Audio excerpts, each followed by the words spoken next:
We're confirming 4%. Frequency 9.85. Harmonics in the green.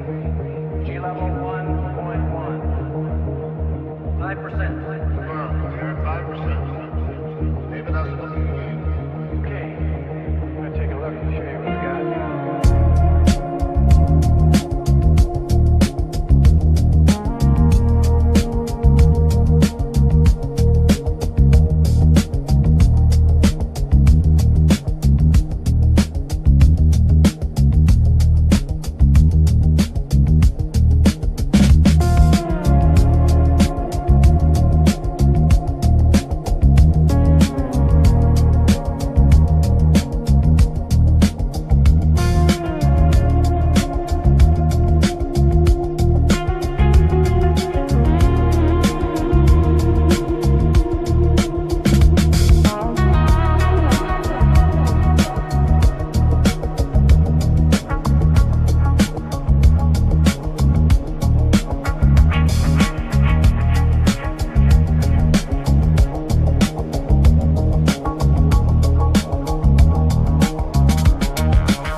Okay, we are here. Well, we're breathing. We're kicking. We're kicking and screaming. We're fighting. We're biting. We are strong. What's going on, everybody? I don't even know if this is on or not. It has to be. Let's see. That should be good for you guys, right? Or is it that way? Oh, yeah, that's definitely picking it up right there. Let's run it right there. How about that? That should be good. That should be good.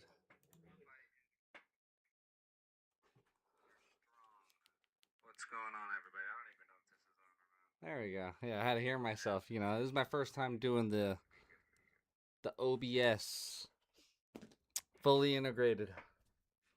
Fully integrated. It only took me all afternoon to figure out how to work. You know what I mean? That's all I've been doing today is learning how to work this thing out.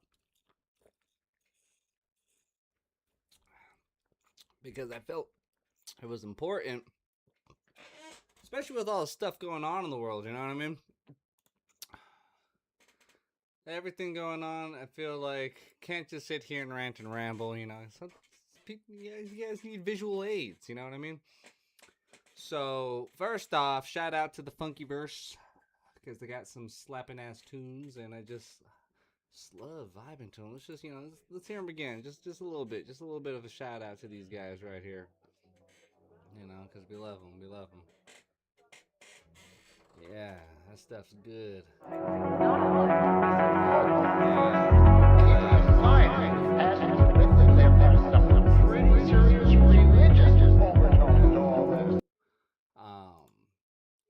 I just saw something here. I'm gonna see if I can't do something about it right now. So that's got an audio output. That's got an audio output. Why don't we put an audio output on this one too? We'll add existing. No, you know what? No, fuck it. We'll leave it as is, alright? So I just gotta remember that when I'm like this, y'all can't hear shit that I'm looking at. So, or maybe you can. I don't know if you can hear that or not, but probably not. But yeah, we figured, and by we I mean me and he. Out of your ass, Booth. What you doing in there? You just all up in the butt. All up in the booty. There you go. You got a whole bone right there. There you go. Back to work. Back to work. He's such a goober. I love him. I do. I love him. Let's see. Let's see if we can't. There we go. What the hell? It's just it's a cold motherfucker. Those eyes are so piercing. I'm telling you guys. The eyes is what got him. That's what got him got. Whoever gave him up, I'm telling you, you guys were crazy. All right, yeah, he's a migraine, but shit, he's my migraine. I love him. You know, I do joke about sending him back to the pound all the time, but I don't mean it. I can't really send that dog back. I cannot. So this shit right the fuck here. I don't know if you guys have fucking watched this yet, but if you haven't, if you aren't one of the 301,000 fucking views on the last words of Jeffrey Epstein, holy fucking shitballs. Like, I almost at the end of it was fucking trying to give him a fucking round of applause. Like, it makes you realize that this motherfucker was not just that motherfucker, right? He was not just old dog doing dirty tricks. But this motherfucker knew how everybody was gonna fucking turn on him before they started turning, and I think that he was preparing that shit. And I'm pretty sure that the reason why these fucking files are taking so goddamn long to come out, their fucking fight, I ain't never seen them fight so hard on anything before. At least on like this, man. But it makes sense. It really makes sense. This guy, he's all his emails that he wrote are wild. The way he describes them, you know what I mean? It's just like because he knew he was just like like that was one thing about that interview that was very, very interesting. Where is it at? Hold on. Where's that Jeffrey Epstein interview? Where'd it go? This one right here is the things that he says. Before we get into the deep stuff, right? So he says at one point or another, how about this? I ain't gonna fucking talk for the motherfucker. We're just gonna break down what the fuck he's talking about here for a little bit, and we're gonna bear through. Like, honestly, I'm not sure who the guy is that interviewed this guy. Like, I think it was like, I don't want to put a wrong name out there. I don't know who interviewed him. Listen, man, I get it. You're mad. He's a fucking pedophile. He's a piece of shit. We all understand that part. But we got to put our emotions aside, and we got to really start asking some questions to get this motherfucker talking. And I saw it was funny, man. It was really hard not to laugh at all the fucking jokes that were being made, but it was harder not to be shook at how fucking smooth he would play that shit off. Like he like bullets, man. He was bouncing off of his ass. He's just no big deal. He's like, I know I'm a fucking piece of shit. I know I'm fucking horrible. Like, what's the big deal? At least I own up to the shit. Is essentially the vibe that he's got. That's what I got from this video. Was this motherfucker knows exactly what he does and doesn't give a shit. Well, not that he doesn't give a shit. He just understands that that's just who the fuck he is, and he does what he does, right? But what's wild was, like, looking at some of them emails, like I saw the Bill Gates shit. That shit was, that was a spicy ass email. That was a spicy ass email. Where's that Bill Gates one at? Hold on, let me see if I can't pull that one up. Cause that one was spicy, you know what I mean? Like he did not hold back between him and Bill. I'm just gonna type in Bill. We all know who he's talking about. Is this it right here? Yes.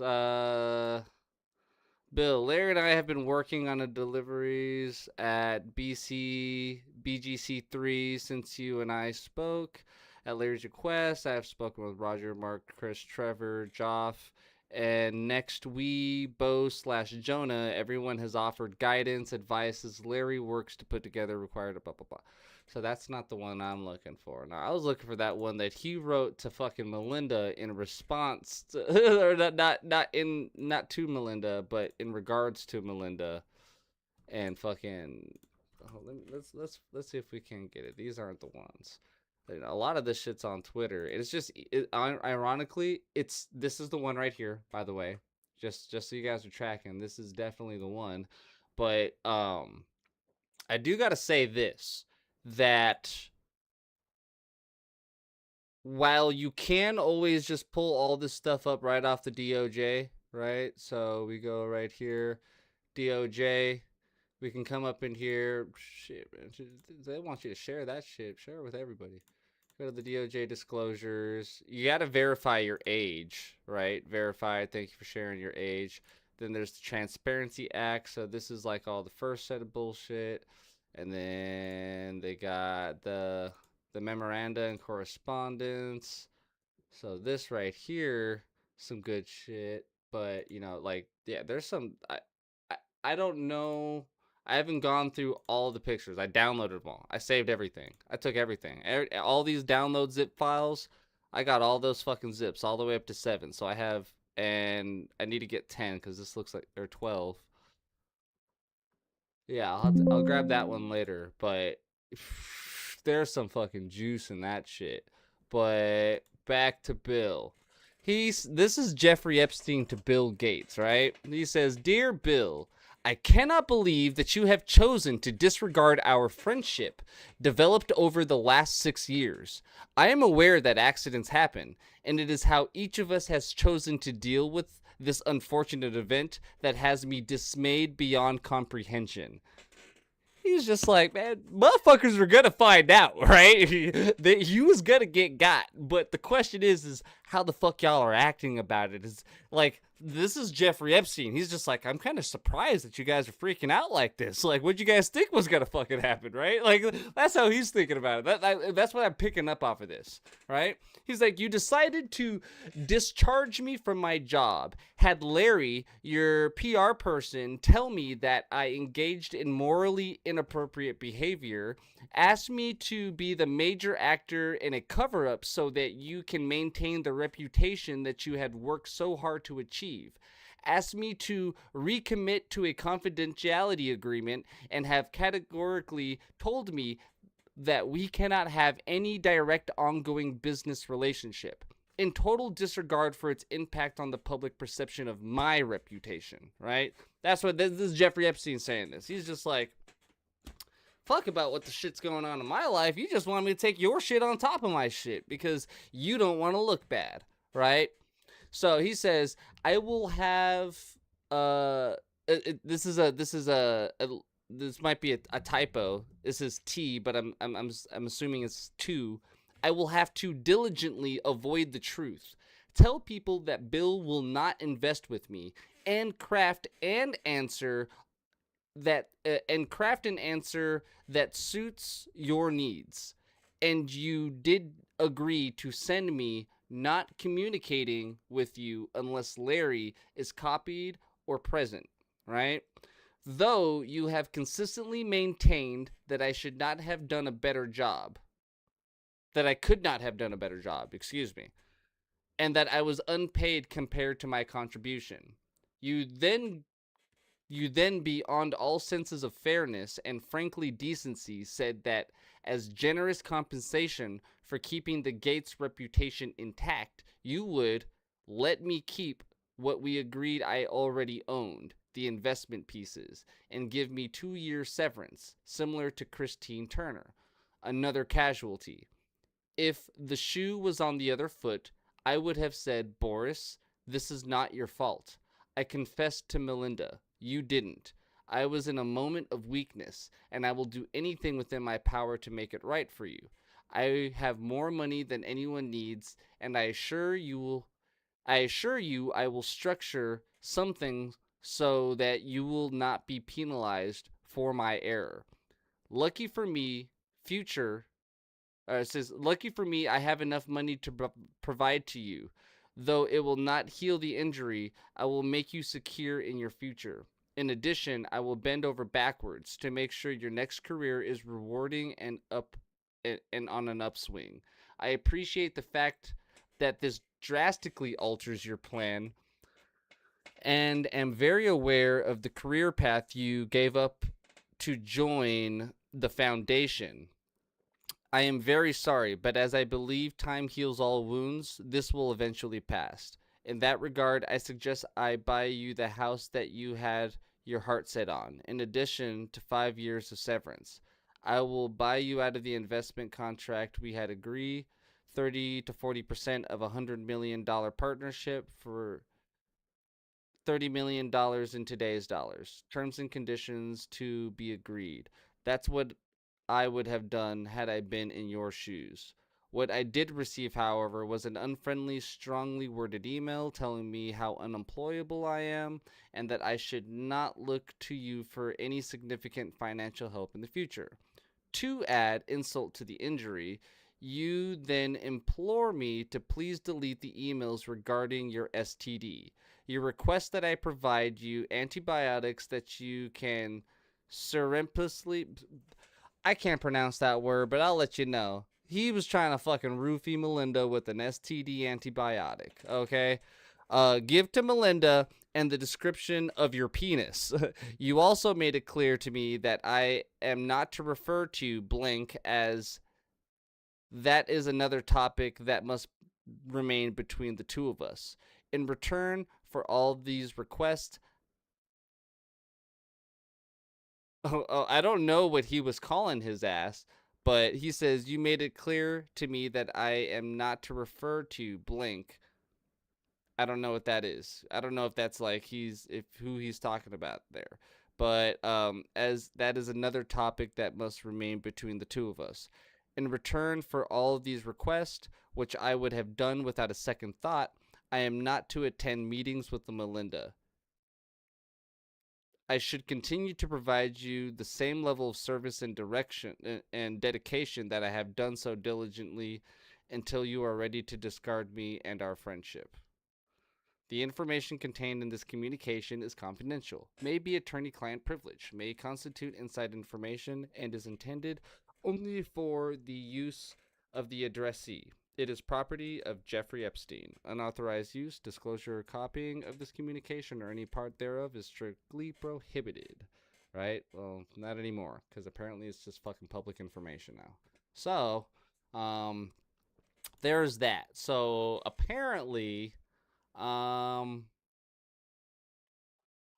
apparently, old Bill here gave old Melinda here the old whammy dammy, and it was something so damning that I guess money couldn't shut it up. You know what I mean? It's just like, I mean, she took the money. Don't get me wrong. She got the divorce. She took the money and everything, but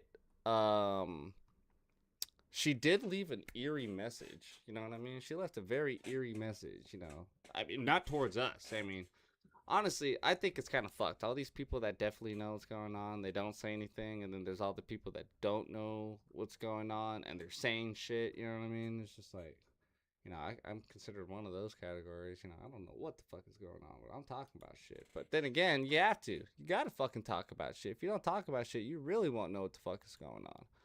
But yeah, this Let's just talk. right Let's give some basic. let's listen to a little bit of what he's got to say. We'll parse through this. We won't go through all of it, but we'll hear what he's got to say, and we'll see whether or not this motherfucker was on to something or not. Because I feel like he obviously knew, right?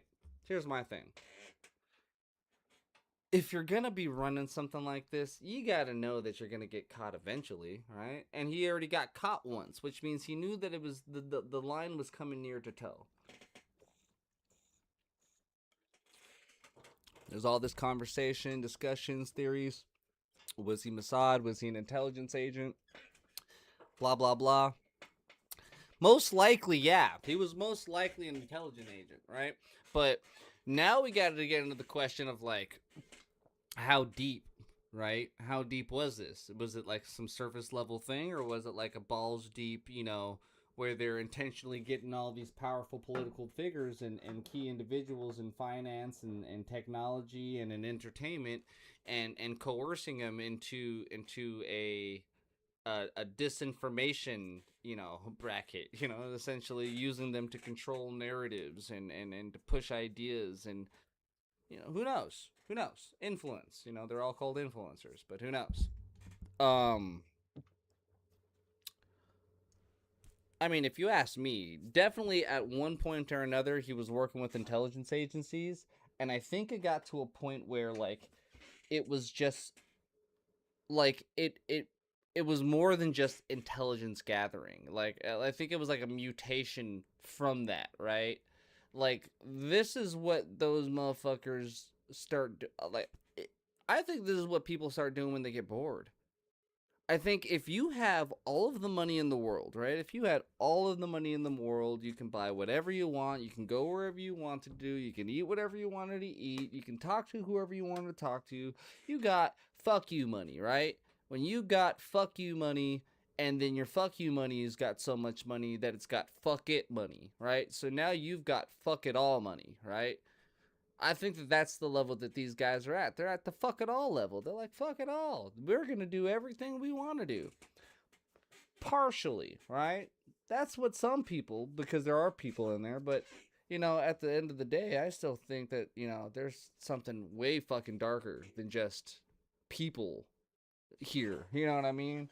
Like, it's way fucking deeper than just humans and humanity and the physical realm that we look at and we perceive and we understand is real. Like, this is not it. This is not all there is to it. You know what I mean? And if you don't know what I mean,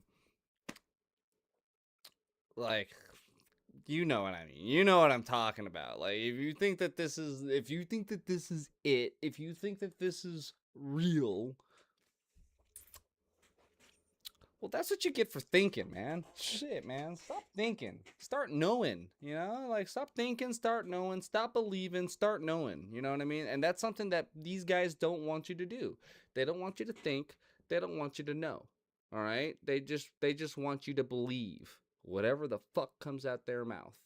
And this guy right here is the one that they all want us to fucking hate. They don't want us to see anything going on with this guy. But I'm telling you right now that this video right here, these last fucking words right here, this was very important and probably some of the things that fucking sealed his fate on death. You know what I mean? But that's just me. That's just a hunch. Who knows? Let's get into this. Let's see what we got. Before we get into the deep stuff, let's give some basics or some things I want to do inquiry from the others. Walk me through the Santa Fe Institute. What was it about the time of the math? And this was in the late 90s. So they're not going to hear me on this part, right? We're going to do it both ways? It will not be on the video. I'm in your answer. Why time or endow or become the donor or sponsor, however you want to say it, for what was considered the most cutting-edge group of mathematicians in the world? Action. So Santa Fe Institute in the late 80s, early 90s, I was interested, I was on the board of Rockefeller. So that starts, Rockefeller, it's university formed by John D. Rockefeller to sort of give back to the community. It's east side of Manhattan, except it was old. It was sort of old-fashioned. They were talking about medicine, and medicine by itself was again subject to the ideas of science. They were trying to use science to find cures for disease. And I said, no, we need to do something different. We need to start interdisciplinary work. In most... How did a schmuck like you get on the board of Rockefeller? What year was that? I don't remember. Late, I think 89 and 91. So that's one of the most prestigious research places in the world, correct? Yes. Okay, how did a guy like you get on the board of a blue blood, internationally known, hard research, Nobel Prize winners all over the place? How do they pick a guy like you, a trader from, or basically some guy from Bear Stearns? Good question. So I was asked to be on the board of Rockefeller, and I think I was on the board of Rockefeller. There was a money manager who said Rockefeller needs someone with financial expertise because the university is growing and there's lots of new things. You have to, again, we go back to the original discussion the last time. Up until the mid-'80s or sort of mid-'70s, the most important thing was your name. If you were Rockefeller, you already were considered to be brilliant. If you were head of General Motors, it was your reputation. It was who you knew, who your family was, what was your character. And then in the mid-'70s, so basically, if you remember, you probably had a calculator. It was very advanced in those days to have a Texas Instrument calculator, where it could, by putting in the numbers, it would multiply for you to do square roots. And that was the first, and everyone who had a calculator was already advanced on Wall Street. A simple calculator, almost like your accountant. The most important parts of business were really now going to calculations. Just not only mathematics, but things that could be calculated. Reputation couldn't be calculated. You know what else couldn't be calculated? Apparently all that money that disappeared in 2001. That was fucking weird. That was fucking weird. My 250th America birthday hat just fell off the fucking wall when I said that shit. That was fucking weird. Hold on. What? That shit just fell off the fucking wall. What? It was up there and it just fell down onto the floor.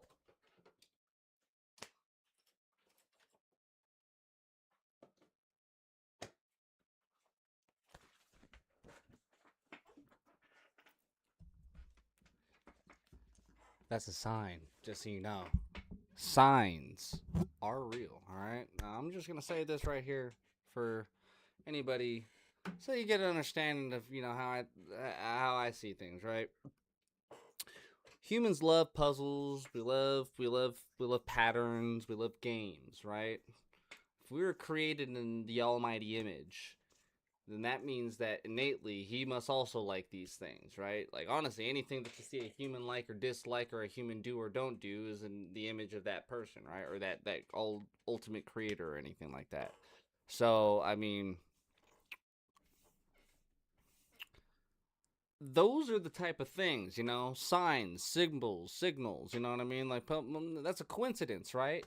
No, the fucking coincidence. Like I guess it would be considered a coincidence if there wasn't, 18 other fucking. There's 1, 2, 3, 4, 5, 6, 7, 8, 9 other hats on the wall. Out of all 9 hats on my wall, which is another power number, right? There's 9 hats on my wall, which is a power number.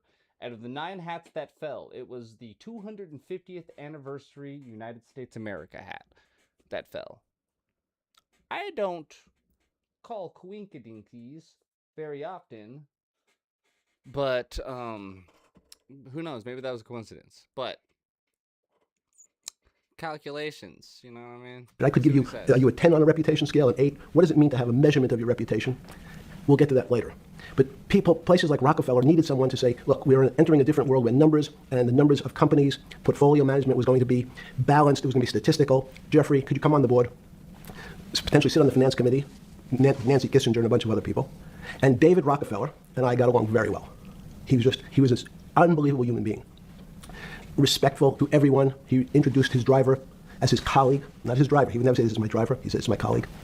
And David started to explain to me world politics.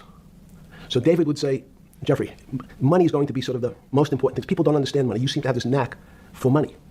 I said to David, tell me about your life. What was the worst and the best part of your life? So David. So clearly him and David Rockefeller are fucking butt buddies, okay? We get it. All right, so this is here. You can lend out an additional $8 or $9. No, it's impossible. I only have $1, Jeffrey. We have something called fractionalized results. He's talking about money, and that's the first thing he's talking about. He brings it into money, right? And this is Jeffrey Epstein. He could talk about anything in the world, so he talks about money. Of course, he's a financier. Why wouldn't he talk about money? It's the way he's talking about the money, right? Look at the way he's fucking talking about this. And when he got his fingers in there, when did he get his fingers in there again? Let's run it back to when he first met up with Dave, right? So he met with Dave. My father told me he would not leave me a dime. Only be sort of the most important things. People don't know about the He would never say this. Good Rockefeller portfolio. Places like Rockefeller 8 could be calculated business on Wall Street. Number day, so lots of Rockefeller beyond the border. A trader from Cures Institute, and they're never going to hear my voice. So a little bit you got to repeat in your answer. You got to 80s or sort of early mid 70s. The most mid 80s or early 70s, early say mid 70s, right? So since like the 80s, 70s, this guy has had his hands on your money at behests of the most wealthiest people on the planet. He doesn't really explain how he gets into that situation because, the guy asked him, right? The guy asked him a question and he didn't really answer it, right? He was just like, Rockefeller, right? So clearly this guy knows a lot of powerful people. And one of the first people that this is the guy he decides to talk about first, right? He doesn't talk about Victoria's Secret. He doesn't talk about any of that shit.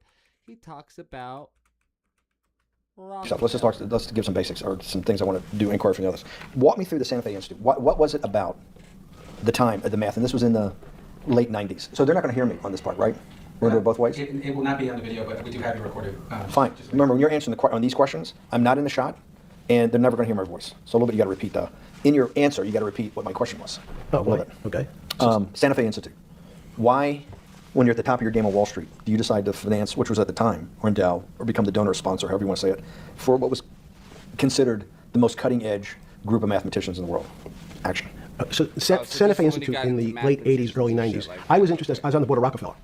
So that starts, Rockefeller University, formed by John D. Rockefeller to sort of give back to the community, east side of Manhattan, except it was old. It was sort of old-fashioned. They were talking about medicine and...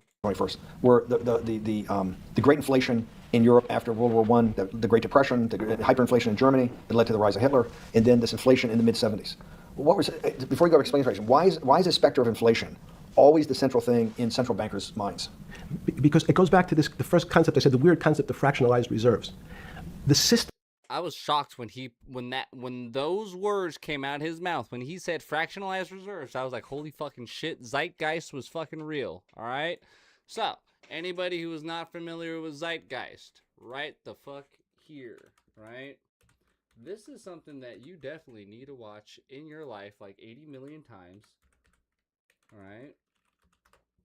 Because that's what he's talking about. He's talking about zeitgeist. Now, the one that I would recommend watching, there's a couple of different zeitgeists, obviously. They're not all fucking everything. Now, if you've seen Zeitgeist the movie, the OG documentary, that's the one you should definitely watch, right? Now, if you want to know about fucking money, you want to know how the money runs, addendum. This one right here, this 2 hours and 3 minutes. Now let me tell you, I found this this isn't even the one that I saw. This is a recent upload. This is 4 years ago. So this is a recent upload. The one that I found was even older than that. Now, this fucking video right here, I found one night. I was sleeping.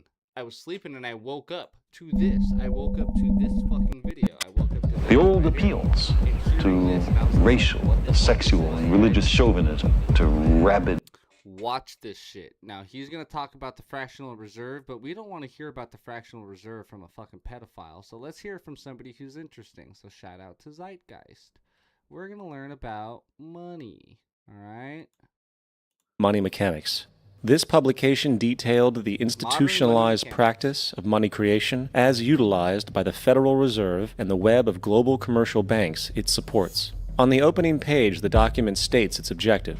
The purpose of this booklet is to describe the basic process of money creation in a fractional reserve banking system. It then proceeds to describe this fractional reserve process through various banking terminology, a translation of which goes something like this. The United States government decides it needs some money, so it calls up the Federal Reserve and requests, say, $10 billion. The Fed replies, saying, sure, we'll buy $10 billion in government bonds from you. So the government takes some pieces of paper, paints some official-looking designs on them, and calls them treasury bonds. Then it puts a value on these bonds to the sum of $10 billion and sends them over to the Fed. In turn, the people at the Fed draw up a bunch of impressive pieces of paper themselves, only this time calling them Federal Reserve notes, also designating a value of $10 billion to the set. The Fed then takes these notes and trades them for the bonds. Once this exchange is complete, the government then takes the $10 billion in Federal Reserve notes and deposits it into a bank account. And upon this deposit, the paper notes officially become legal tender money, adding $10 billion to the U.S. money supply. And there it is. $10 billion in new money has been created. Of course, this example is a generalization, for, in reality, this transaction would occur electronically, with no paper used at all. In fact, only 3% of the U.S. money supply exists in physical currency. The other 97% essentially exists in computers alone.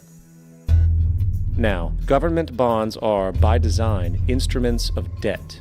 And when the Fed purchases these bonds, with money it essentially created out of thin air, the government is actually promising to pay back that money to the Fed. In other words, the money was created out of debt. Bingo. This mind-numbing paradox of how money or value can be... Now that we understand what fractional reserve is, right? Now, understand that this description of the fractional reserve apparently doesn't exist, right? The fractional reserve, right? People tell you that, but they don't know what the fuck you're talking about, right? But then you find a motherfucker like this talking about what? Fractionalized reserves. Okay? Now we understand a little bit of the context on what fractionalized reserves is. Shout out to Zeitgeist. Let's now reassess what the fuck it is Jeffrey's about to fucking put out of his mouth. Because it goes back to this, the first concept I said, the weird concept of fractionalized reserves. The system is not well understood. And most systems, in fact, are not well understood. We don't know how our digestive system... Stop. This is impossible. This is impossible. The most... Now, see, this is why I was saying, I don't know who the interviewer is, but you fucking suck at interviewing. Let the motherfucker cook, okay? Because he's talking about shit that obviously you were too scared to listen to or uninterested in because you want to hear about the dirt. This guy's not going to talk about the dirt because he's strategic. he expected all that fucking information that was in all of those emails and letters and books and everything. He expected all that shit to go public, obviously, and it is going public, so don't worry. Patience is power, okay? This dude understood it. He didn't think, like, you have to remember that, yes, he's an absolute horrible piece of shit, but he intended on bringing everybody down with him, okay? So that's why I always question, was this guy a double agent? Or was he possibly a fucking quadruple agent working for himself and justice? Because if you really think about it, you gotta be a really fucked up type of individual to be able to go on this type of route, right? To be able to willy-nilly do it and then do it in the name of good, right? And so far we have all these good fucking upstanding people, right? All these good, great people, these wonderful image people that are turning out to be just absolute pieces of shit, and we know that they're absolute pieces of shit, not because we know that they do these things, right? That's one thing that I gotta give props to this dude for, is the fact that he at least owns up to what he is, okay? He acknowledges that he's a piece of shit. He doesn't get upset when the dude, like, when the poor interviewer is attacking him with emotion, because he's already accepted all of the horrible things that guy is saying to him because he knows they're true.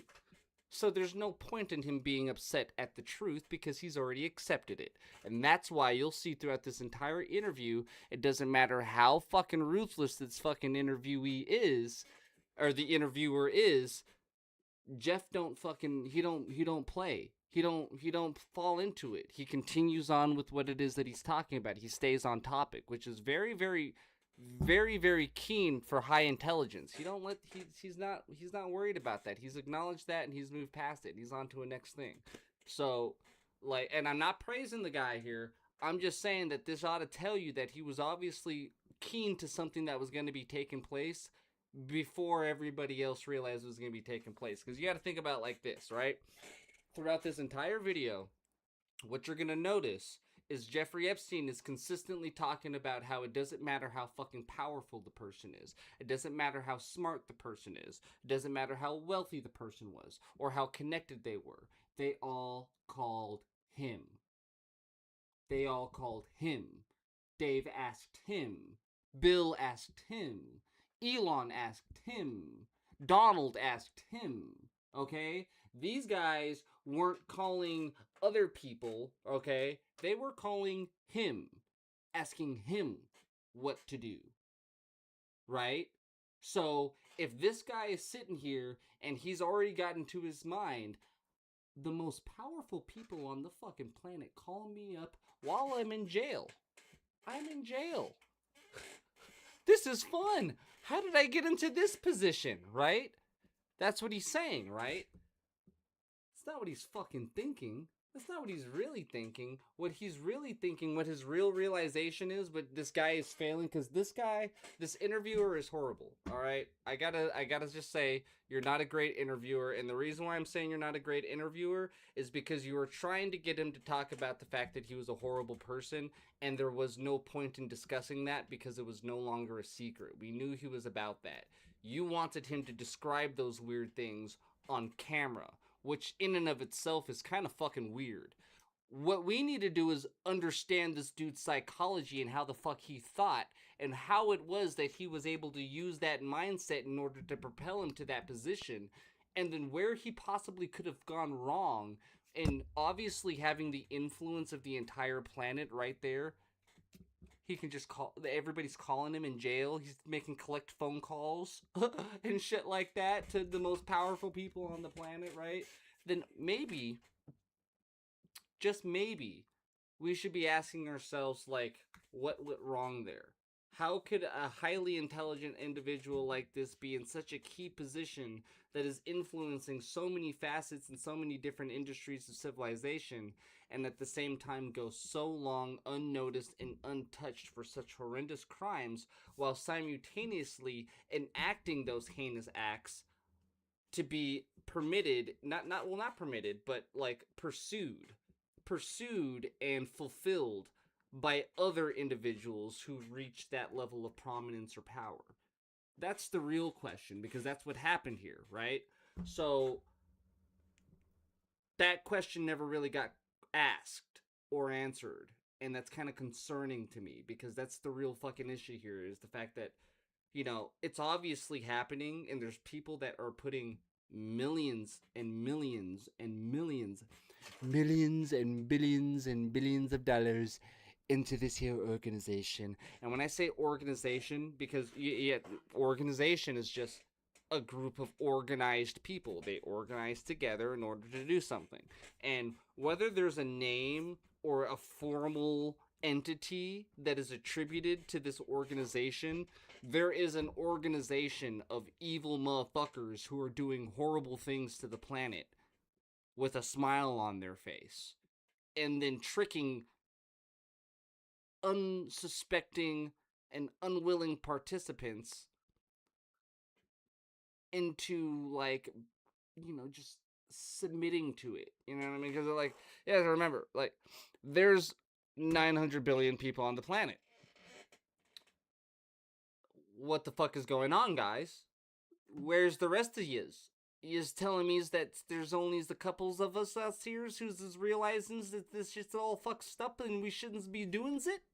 No, I don't think that that's the case. I think that there's a lot of fucking people out here that know that this is wrong, that know that horrible things are happening, and are either fucking unable because they don't know how they can do something, right? That's most of us. We don't know what can we do without being just as bad as them, right? Without stooping to their level. What can we do besides sleuth and fucking report, right?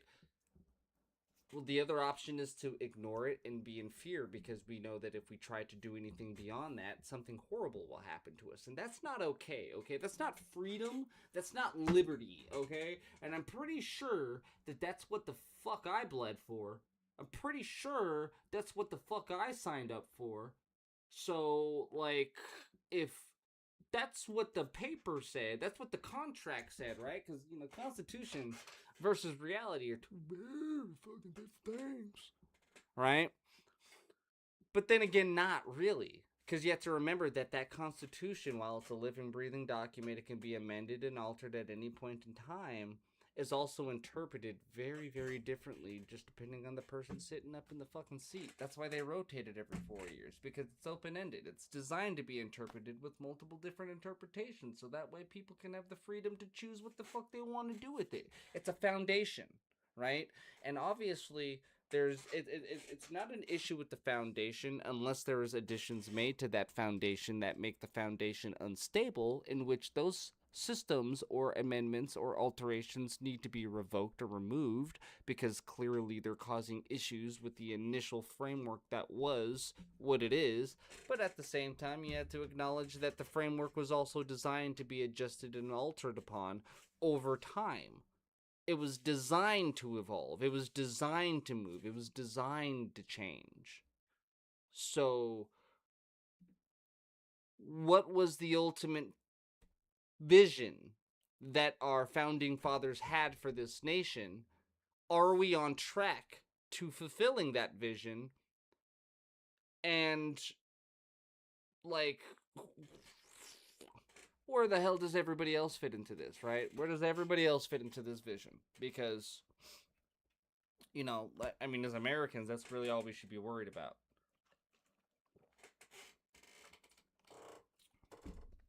I mean, we could be worried about a lot of other things, but we're supposed to only be worried about these things, right? But it seems like it's becoming increasingly difficult to be able to maintain all attention on the things that are truly important here in the world, not just America. Obviously, I'm fucking American, and obviously I'm fucking spicy about the shit, but at the end of the day, this is a global issue, okay? This is not just us. This is not just America, okay? We're just the ones that have the largest amount of fucking accountability for this shit because we're the most ignorant. But what are we gonna do about it? We've had individuals like Jeffrey Epstein influencing our finances for the last fucking 30 years. So it's like, what are we gonna do? You know what I mean? You know, we've had we've had the Bush the Bush family, you know, running the CIA as a fucking clandestine fucking free market assassination group. You know what I mean? And then there's no evidence to suggest that. I'm just saying that there's a lot of evidence to suggest that the Bushes probably are a lot more involved than anybody wants to fucking admit. Now, if you ask me, and I know nobody is, I know we're fucking getting distracted here, but this is always something that I like looking at. It's just funny when I look at it. Alright, so I look at this. So I always look for a picture of Bill and Hillary, right? It's just great. So you see all these pictures of Bill and Hillary, and then we're going to look up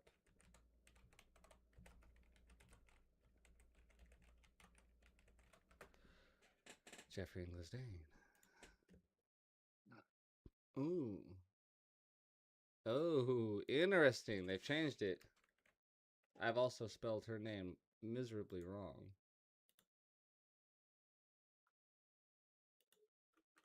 I have to put their full name in there, otherwise, you know, it doesn't pop up. Now, these guys right here, nah, I know no one else is, you guys are gonna be like, no way.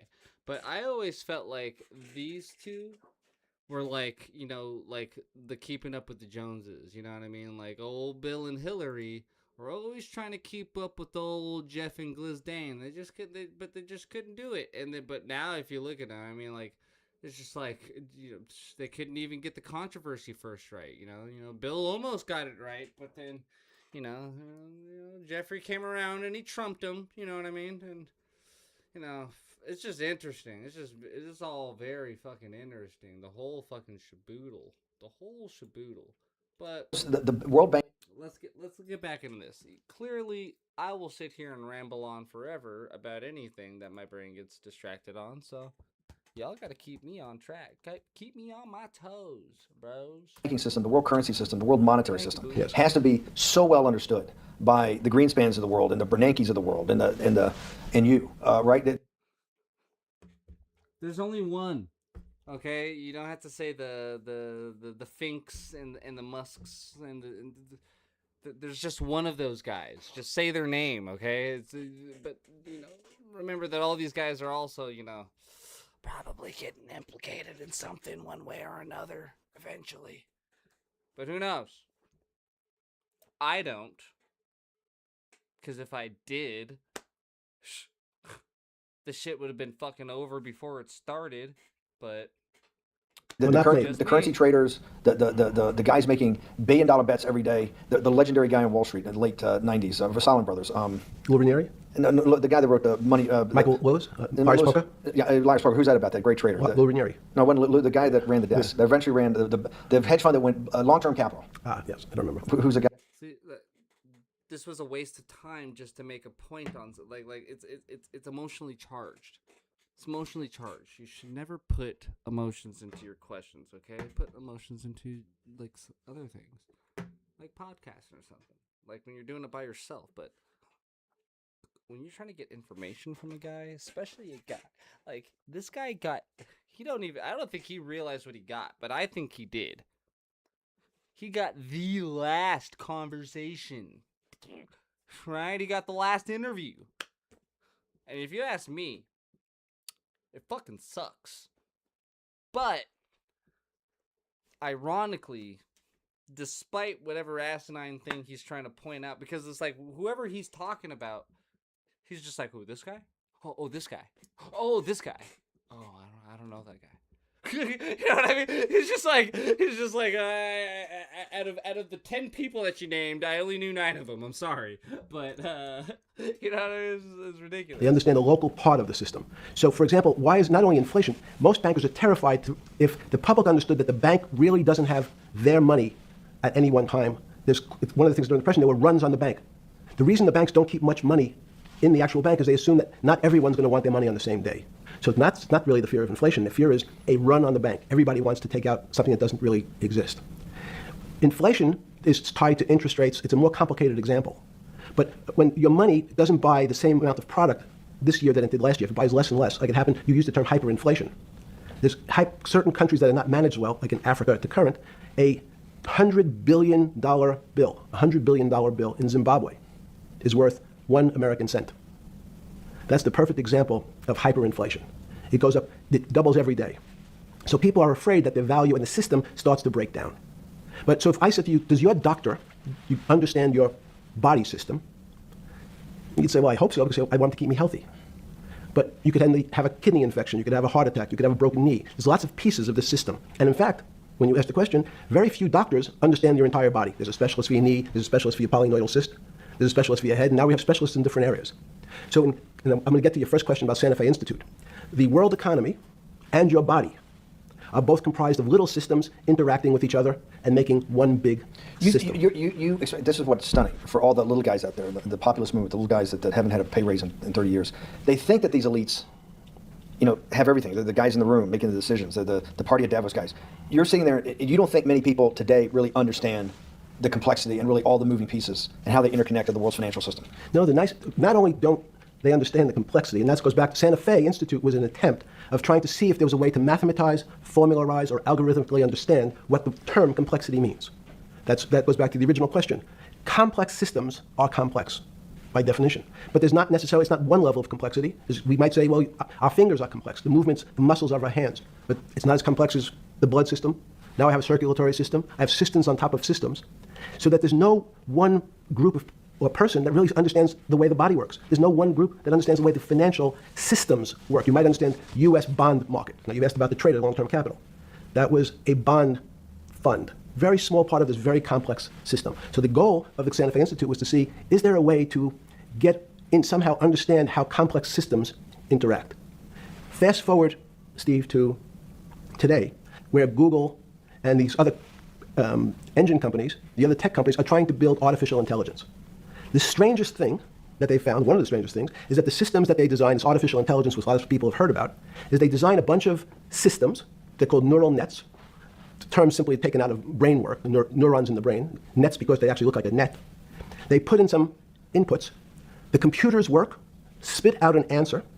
Sounds normal to you. It's because you're thinking about that calculator you had in 1976 on your desk. The net is faster than any human history, beats any human in history, but when you ask the designer how did it do it, no one knows. It just did it. So that's the first little touch of things that we already have gotten to a place where we don't understand it, and we built it. On Sunday afternoon, September 14th, 2008, where were you? Sorry? It was the night they put Lehman Brothers in bankruptcy in London. I was in jail. Seriously? Yes. So the financial crisis of 2008 happened when you were in jail? Yes. Oh, this is going to be so amazing. This is going to be so amazing. Did you hear people, the geniuses understanding the complexity of the financial system? Because I think the best example we have is at the opening of the market in London. All right, so this is where he's talking about how he's talking on the phone with everybody. He's talking on the phone with Lehman Brothers and the other guys about this bailout, trying to make this deal. You understand there's Wall Street's crashing. What's happened? A 1K or a education, am I going to be bankrupt like this company called Lehman Brothers? And there's another company on the front page today called Bear Stearns. Oh no, I said. Why? Because that's the company I was a partner in. And in fact, that was a company I had a very large investment in. So, there's a great story. I didn't have my Wall Street Journal, but in the early mornings, you're allowed to make 2 phone calls, collect. And when you pick up the phone, you can dial a number, and when the person picks up, they say, you're getting a call from the Palm Beach County Jail. Will you accept reverse charges? And the person either says yes, and the call goes through, or the person says no. The person I called was Jimmy Kane, the president of Bear Stearns. And I said, tell me what's going on. And so that my knowledge of the financial crisis happened with Jimmy, who was at the center of the storm, telling me about what Lehman had gone under, and they were trying to figure out a way, should they bail out Bear Stearns? Did it strike you at the time of the mess you had made of your life to be in a situation that you're one of the greatest financial minds in the world, looked at by world leaders and asked your thinking by the most prominent and important people in the world, and here you are in solitary confinement. You got to make a collect call to somebody. Did it strike you at the time how all the threads of your life had come together and put you in a position, or you had put yourself in that position? No. So it never struck you when you...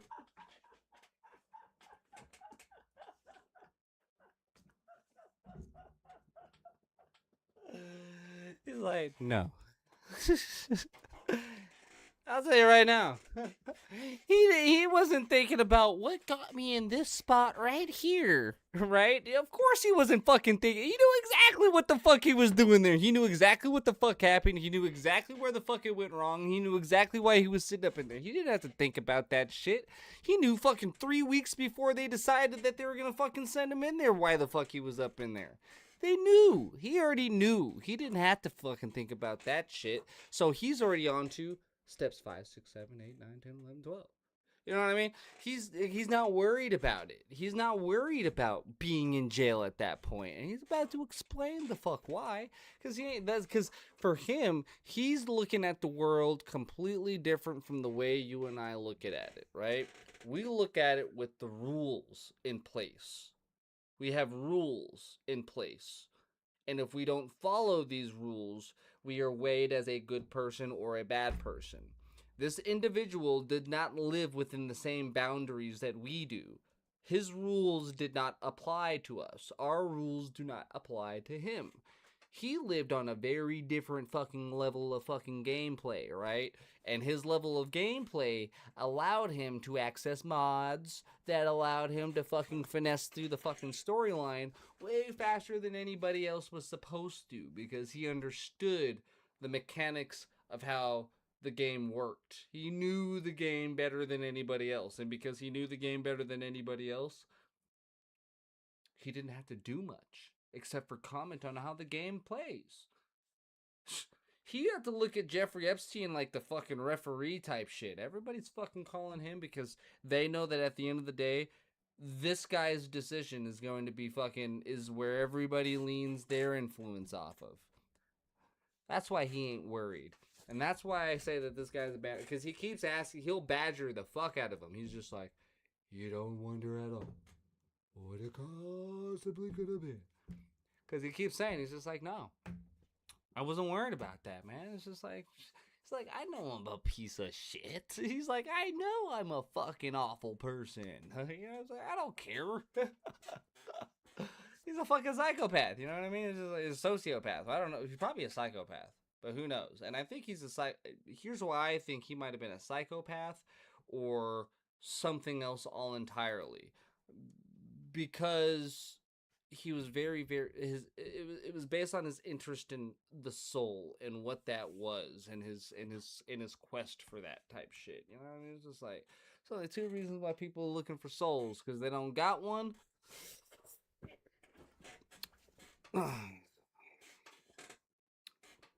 or because they do and they need to sacrifice one. You had to make a collect, your one collect, one of your 50% of your collect calls that day. You call the president or the head of the CEO of Bear Stearns.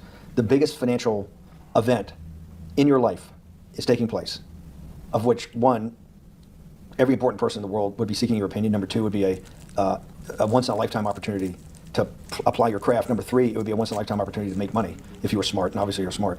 You're telling me here, truthfully, that it never hit you at all of how you'd ended up in a place where you had to make a collect phone call from a jail cell that was 6x9 with a steel bed and your food being passed into a slot.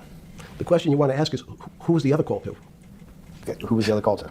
The other call was to my friend at J.P. Morgan, who was then, I didn't know at the time, trying to buy Bear Stearns. So at one point, I had two phones. It was difficult because they're afraid people are going to hang themselves with the phone cord. So they don't actually come together and they're pretty short. So I was actually going between two phones talking to Bear Stearns and J.P. Morgan at the same time. So I found it amusing. And it never struck you about how to end up in a situation like this? No, that would be probably means I would be too self-aware. You can't possibly expect me to believe this. I know. I don't believe it.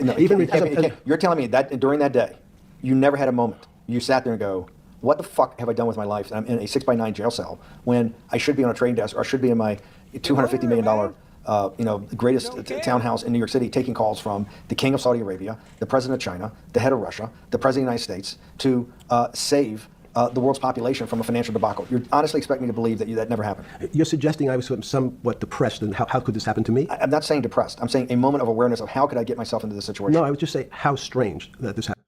See, do you see what he did there? Homeboy asking questions don't understand what he's asking him. Because he don't understand how reasoning works in brain. When you're asking, how did I get to this point? You're only asking that because you're at a low point and you're recognizing that point as low. He don't recognize the point as low. He recognizes the situation as it is. I'm sitting in jail for some crazy ass shit that I did, and at the same time, I'm still getting phone calls from the most powerful people on the planet about what to do with their money. That's what's going through his fucking mind. He ain't worried about what the fuck he just got done doing that got him in the jail cell. He's wondering, ain't this fucking curious? Don't matter what I do. They still want to know what's on my mind. And and homeboy can't wrap his head around that because he knows that if he did what Jeffrey Epstein did, right? And this is how you can identify some sick motherfuckers. Sick motherfuckers get mad because they're doing something that they know that they can't do, right? How dare they be a pedophile? What the fuck are you mad about? You're not one. Be fucking glad for yourself. Be like, thank God that's not me. Shit. I'd be scared dickless if I had that fucking issue. I'm like, thank fucking God. I don't ever have to fucking worry about that shit a day in my fucking life. I get to wake up every morning knowing that I'm fucking normal, right? That's what you should be thinking. But fucked up motherfuckers be sitting there like, how dare he? Now, I get it. You want to be mad for the people that are hurt.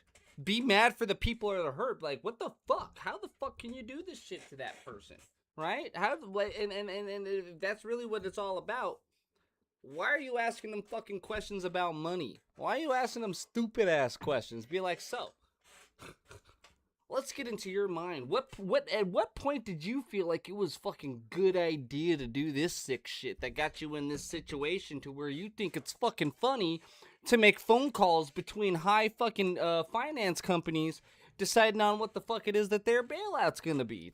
When did you think that was a fucking funny idea? Like, that's the question I would be asking. I wouldn't be asking, so you never asked yourself what I did to get into this situation? No, that nigga already asked himself what I can do to get into this situation, weighed the pros and cons, and said, you know what, I think I can pull it off. And then did. Like, I'm pretty sure that's what the fuck the guy did, because he was just like, well, think about it. I got every fucking wealthy person in my fucking pocket. The ones that I don't have in my pocket can be bought off by the ones that I do have, right? And even in the worst case scenario, I got all the fucking information. I got all the fucking juice. So even if they all try to bring me down and turn on me, I've got incriminating evidence on every last one of them by their correspondence and the things that they were asking for. Not by what I was offering, by what they wanted, right? And he did that. He covered all his fucking bases. And now people are mad because their ass wasn't fucking covered in the process. Because he wasn't looking out for them. Because, as he points out beautifully in Bill's letter, they didn't look out for him. They disregarded his friendship. He was hurt. This is a hurt man right here. And he is on a fucking mission. That's why no matter what this guy says to the fucker, doesn't matter how fucking rage baity he gets on him, he's hitting him with some rage bait. He's not falling for it. Even the simple bait, like, he's just like, I'm not depressed. Why would I be asking that shit? I know what I did. Like, it doesn't process for him the same way because he's not thinking about it on a lower vibrational wavelength. You know what I mean? I don't say that he's a high vibrational being. I'm saying that he's a highly intelligent person. And intelligent people can recognize what their emotions are doing to them and whether or not they need to act within those emotionals range. You know what I mean? So this guy's obviously very, very smart. And he didn't need to sit there and question why he was sitting up in jail. Because he knew why he was sitting up in jail before he even did the act. He considered going to jail before he did the act. Many a times. Many a times. Okay? You telling me that you ain't ever fucking... Like I bet you if you ask a bank robber, or you ask a fucking serial killer, you ask anybody, do they think before they do the crime, or do they just do it? Sometimes it's impulse, sometimes it's necessity type shit, but most times when people are like, I'm gonna go fucking steal something, or I'm gonna go murder something, they're usually thinking about it beforehand. So yes, he definitely thought about it. And obviously he thought about it well enough because he tried to cover it up. He tried to hide it, you know, try to cover it up. Didn't work. So it's just like, fuck, what can you do? What can you do? Let it all out the floodgates. Happens. Just it's strange. I'm wearing a jumpsuit and flip-flops. What color was the jumpsuit? Brown. Brown. Brown jumpsuit. Yes. I notice I don't see you in a lot of Listen to brown. this No. for a second. Brown jumpsuit and flip-flops. Flip-flops, yes. With no access to books, no access to newspapers, No access to anything. You had lived on information. Except my Almond Joy bars. I had extra Almond Joy bars. Did you eat Almond Joy bars and things like that because you're afraid of what the cooks did to your food? Yes. Is that because of that you were in for the crimes that you were in for? No, it was just, in fact, I Is was... it because you're wealthy? Yes. How did you know that? Well, people would constantly come, if I was passing by or would have to go for my medical, people would either ask to borrow money or make some other types of comments about it. And In the beginning, what were the comments? At the beginning, what were the comments? it serves you fucking rich guys right that you're here next to me. There was nothing about your crimes. No. So all this rumor you hear all the time about people in prison that commit the type of crimes you commit, you're saying in your personal thing is not true? No. It was all because you were rich? Yes. And it was all because they wanted to borrow money? Or get advice. Yes. Wait, they get advice to Which go long? Yeah, sure. You're telling me Is this time to buy? You're telling me in solitary confinement they were interested in going long? Yeah. They wanted to... What does that say about human nature? Well, what I think the people find, one of the reasons they wanted to keep me in solitary confinement was they were afraid that everybody would want to know which stocks to buy. But what happened was, after this crisis, now it's on the front page of every newspaper. I don't want to lose this day. Sorry. When you first heard that, was it Bear Stearns had been kicked into bankruptcy, 6 months before? No, it's just the same time. This is part of the same deal. I thought, no. Bear Stearns, they saved Bear Stearns and didn't save Lehman Brothers. Right, 6 months before they had bailed out Bear Stearns. But Bear Stearns was still a zombie. A shell of its former self. A former self. But they had, quote unquote, saved it. Why did they make the decision in your mind? Why did Hank Paulson in Bernanke, what's this concept of moral hazard? Explain to the audience what moral hazard is. And why did they save Bear Stearns 6 months before? And why did the smartest guys in the room decide not to save Lehman Brothers? It's a good question. The real issue is I'd have to go back when you have these systems to the way your doctor responds to any type of emergency in your body. If they might decide to save your kidneys and let your gallbladder go because the gallbladder is less important to your overall system. If at that time, even it's not that long ago, the boogeyman was when said, well, what really happened? Jeffrey, what really happened? What is this financial crisis? And some of the progressives and the right wing blame it on the banks. It was the banks' fault. And it's the fault of this very esoteric, unknown concept of derivatives. It was really the derivatives that caused this financial crisis because the derivatives got somehow out of control in the Mickey Mouse. And that was the way you started your road to a billionaire went right through derivatives. Yes, but derivatives were not the cause. Derivatives were not the cause at all. It's like saying your hair was the cause of your heart attack because it was on top of your head. So what when you was the fell down. cause? There isn't. Let me say, there's no one specific cause. These are system collapses. So many times when they have to make your death certificate, when you say, well, what did he die from? They'll say heart failure. But if you say, what was the cause of his heart failure? Well, he had low blood pressure, his sugar was high, he was diabetic, he had all these other problems. But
Ah, shit, man. I was fucking muted that whole time. Maybe for the best. I probably shouldn't have said that one.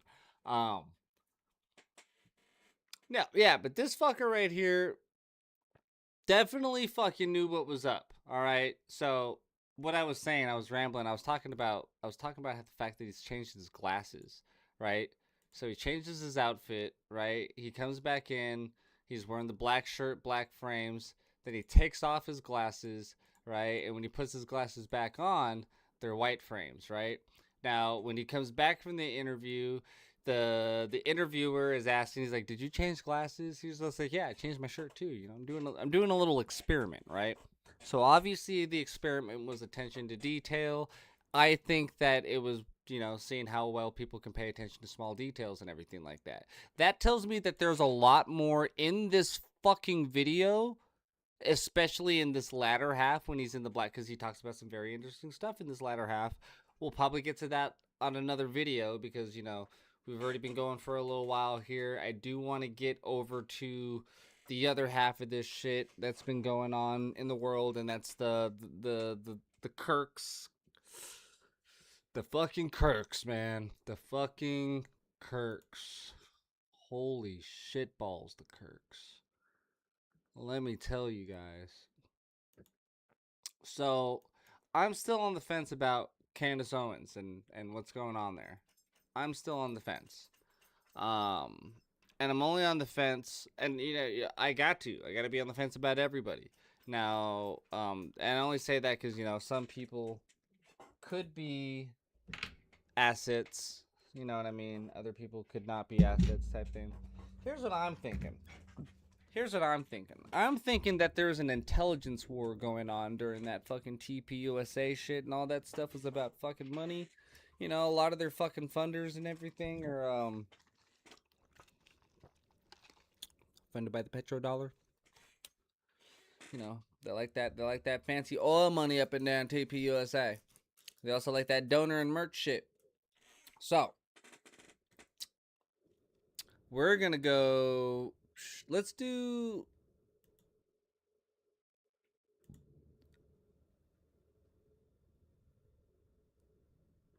This one is 6 days.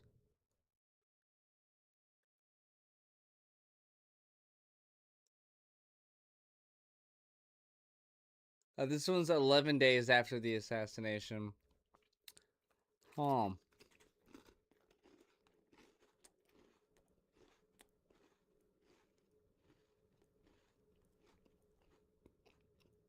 Okay. Candace, you're making it hard. I'm just gonna start off by saying this. Candace, you're making it hard.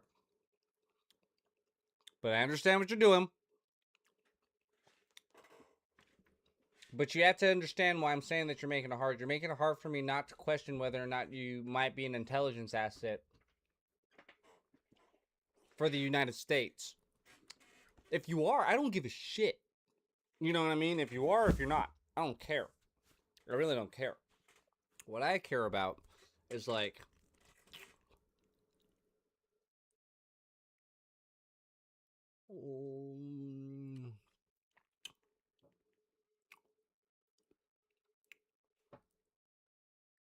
don't fuck with the money. You know what I mean? Don't fuck with people's feelings. Don't fuck with anything like that. If the shit, if you're about the life, man, you're talking about Kanye. Talk about Kanye and Yeezy a lot. Now that's why I'm like, okay, maybe, because I don't know you. I really don't. I don't fucking know you. I'll keep it a buck. I have no idea who the fuck you are as a person. All right. I only know what you provide for consumption. So that's why I'm like very, very, very, very, you have to understand that a lot of people are very, very like, okay, what's going on here? What are you trying to push on me? Or what are you trying to distract me from? Because there's a lot of pushing and distracting going on. So, HBO, help a brother out, okay? Okay, like,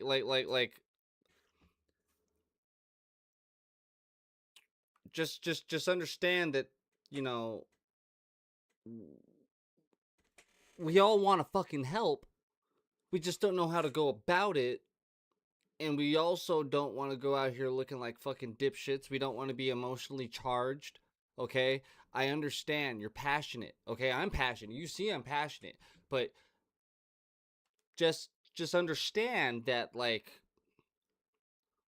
we like what are we understanding here? Okay? Like what are we trying to get out of this? Like what are you, like, we have to understand the full fucking thing on both sides. We need to know everything about everything. You know what I mean? You can't pick and choose. You know what I mean? Like, if you're gonna go if you're gonna talk to people, come on now. You're telling me you met with Erika and didn't record that at all? Nothing? You didn't do no type of sneaky sleuthing? No button on the shirt or in the little flower? Nothing? No earring? Like you gotta give a little bit, man. You know what I mean? Because, like, you have to remember that those moments right there, those are key moments in which create a lot of fucking, that create a large room for skepticism. Because we're looking at this as, like, this is stuff coming from you or from your sources and everything. Yeah, and I understand sources need their confidentiality so they don't get fucking murdered. And I get that. But at the same time, it's just the timing. Okay, I'll be honest, just the fucking timing. It just seems too fucking coincidental, the timing of things dropping and everything. And I just don't, like, for example, me, I was vibing with you when you said you had a dream. When you said I had a fucking dream and that motherfucker came to me in my dream and told me I was betrayed, that was probably the only time I was just like, shit, this motherfucker's talking some truth. I was like, whoa, okay, let's listen. Because at least that's you. That's raw. That's real. You know what I mean? Like that's raw. That's real. When we're sitting here and, you know, it's just like these are people's lives. You know what I mean? There's people out here sleuthing they're putting their lives on the line. You got to be careful with that stuff. You know what I mean? And so I'm not saying change up anything that you're doing. You're doing good work, okay? I'm not saying changing up anything you're doing. You're doing good work. Just understand that, like, a lot of people do watch you. A lot of people watch you. And you should be mindful of how that, like, plays out. You should be very mindful because you influence a lot of people. And as I say about influencers, whether they realize what they're influencing or not, you are. So be very careful. And at least be, you know, open and, you know, be able to, hey, this is just some inference. I don't know what this is. You know, I don't know what this is. I'm just saying some shit here. But you can do whatever the fuck you want. You're you. That's the best part about being American. I won't fucking ever. But then this is just me being my part as American. Hey, I'm just saying. You make it kind of hard for me to question whether or not you're like an op or not. Because, like, sometimes I see this stuff and it's just like the timing is just too commercialized. But then again, I don't commercialize, you know what I mean? I'm not a business. I'm just a guy. You know what I mean? It's just me here. So, yeah, and I don't want your money. That's the best part. That's the reason, like, okay, if you're going to like and subscribe, okay, if you're going to like and subscribe, if you're going to comment, if you want to engage, do so because you know that I will never ask you for a fucking penny, okay? I can't do anything if YouTube puts an ad up. If they put a Google ad up, my bad, okay? My bad. I'm saying it now, my bad. I didn't know, but I will never ask you for a fucking penny. I don't want no Patreon. I don't even know how to set one up. It's just here's my view on it. This is why. I'll tell you why. That's a profile. So you're telling me you want me to make another profile, a bazillionth fucking profile with all of my information on it, with all of my card information on it, so that way I can send you money to ensure that you do something that I'm interested in. No, man, that's fucking gay. I'm sorry, but I'm not going to sit here and be your bitch, okay? I'll get up on here and I'll talk, and I'll tell you what the fuck is on my mind, but I'm not going to be like, no, can I have $1? No, man, I'm out here struggling like you. Just know that I'm out here struggling like you, and I've also taken it upon myself to be like, hey, also, this is what I found out while I was out here fucking struggling, okay? Let me know what you guys find out, okay? So just know that. I will never, if you ever see me being like, hey, now this was brought to you by fucking Sure and Buy. Now come over down here to Sure and Buy and get yours today. Like, comment, and subscribe for 50 million buckaroos. You know that that's not I'll never ask you for nothing. I'll never ask you for nothing. Nothing. I don't want it, man. Get that shit up out of here, man. I don't want it. You know what I want? I want for everybody to genuinely be informed, to make informed decisions, to be able to look at people and like understand that like, okay, everybody has a fucked up life. Can we determine which people had fucked up lives because they like to fuck up lives, and which people had fucked up lives because their life was fucked up by proxy? Because a lot of people, right? You have to remember, when you go to the store, when you see the homeless dude sitting out there fucking grifting and shit, right? You see these fuckers out there struggling. They're all dirty and dusty and mangy, fucking hopped up on drugs and shit.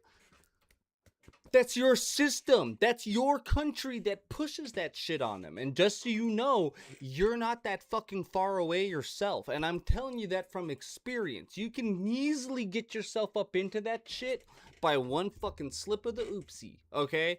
Don't slip, because you will fucking be struggling. And it's difficult as fucking dicks to get out of that shit. It's extremely difficult. Very few fucking people do. And when they do, for some fucking reason, they do, like, I don't know, dumb shit. I don't know.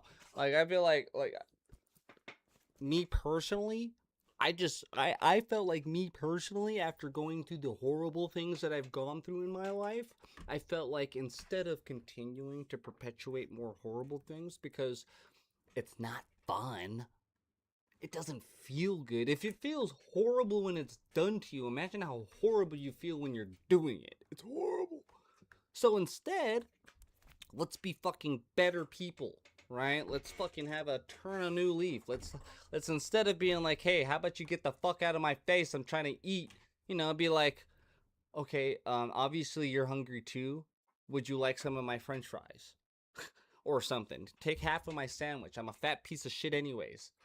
You know what I mean? Like, or something. Or like, but then again, you have to remember, there are fucking psychopaths out there, so you have to walk with caution. So you can't just take any fucking idiot into your house and be like, yes, please come, eat all my fucking food. Because they will come and they will sit and they will mooch and they will lurch and they will fucking sit there and drive you fucking insane for no fucking reason beyond the fact that they're bad. So, yes, be careful. Be careful out there. I don't know what this came from. I'm drinking. So, also, Candace, just also understand that the reason why I said that is just because it's just weird. For me, it's weird. And I know that that's not you, because I watch your podcast. I watch your podcasts, so I know what you're saying, right? I know what you're saying in your podcast, and that's why I'm saying it. I'm just like, just kind of be mindful, because like, it's not just the podcast, it's like the timing that's weird, okay? Just for me personally. Now, everybody else on the planet might think it's just normal, and it might just be me, and I just might be one guy saying, hey, it's kind of weird, but it's kind of weird, all right?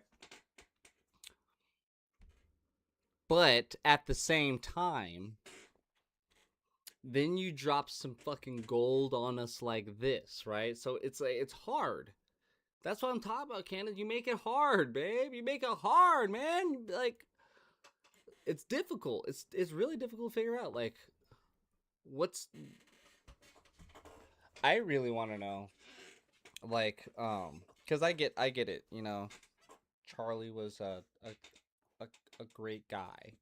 Sure. I'm sure that I definitely would have agreed with that, you know what I mean? And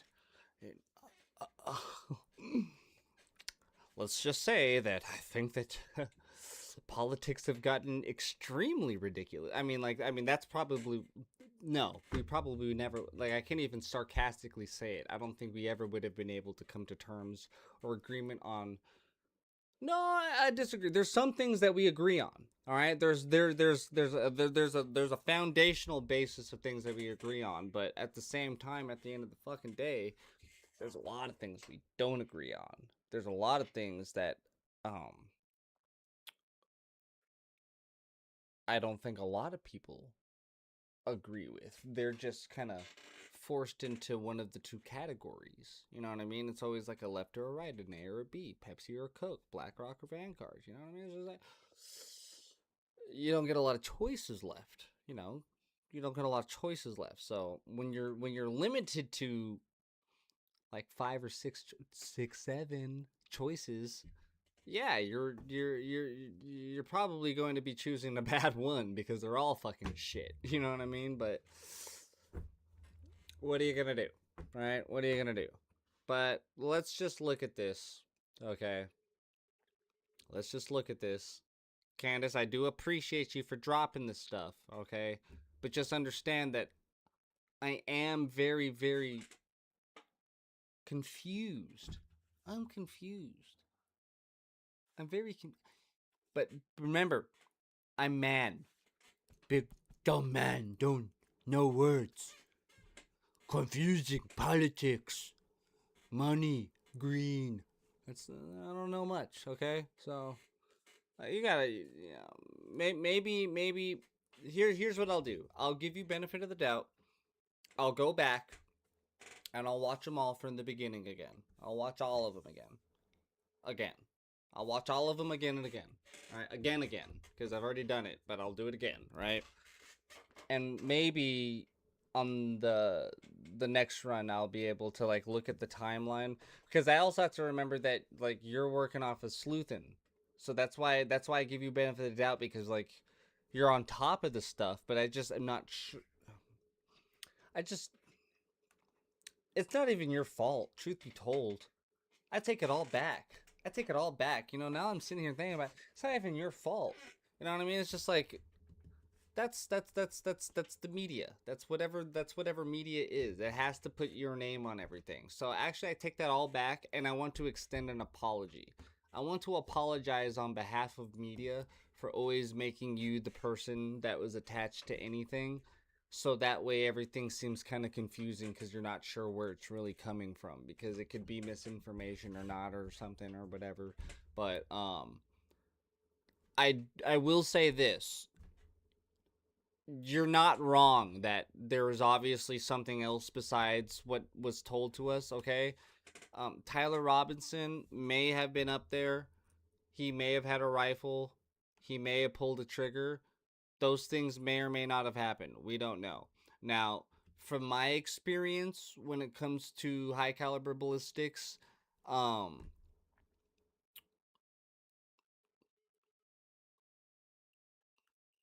don't think so. Not from my understanding of how firearms work. Also, it just seems kind of stupid, if you ask me. I look at the investigation. I look at the research. I see the guy make a plan, right? So he makes a plan. He has this plan, this whole written up fucking plan, okay? Sure. Okay, he's got this whole plan written up. We can all write out a plan, sure. Why tell anybody? Okay, and if you have this plan that covers all of the bases, why leave evidence everywhere and then go back to the crime scene? Why not just make the plan have all of those inconsistencies and incongruencies not exist in the plan, and then just like never return? Like they had a 30-hour head start on the motherfucker. Right? 30 hours. They gave him a 30-hour head start, and he went back. You know what that tells me? That doesn't tell me unintelligent individual, you know, because, I mean, obviously he had to be intelligent enough in order to get up there undetected and fucking take the shot in the first place. He was pretty smart to do that. But he wasn't smart enough to, like, you know, bring all the evidence with him so he wouldn't get caught. But he planned it? Okay. Sure. I won't even talk about the he said, she said rhetoric bullshit. I'll just talk about the breakdown of the bullshit, right? But now, I'm gonna... I jabbed my throat there. I'm gonna talk to you guys about where I was. Where was I? All right, because Miss Erika here tells us to write it down, right? She tells us to write down the picture. Write down, make a mental note, journal about it.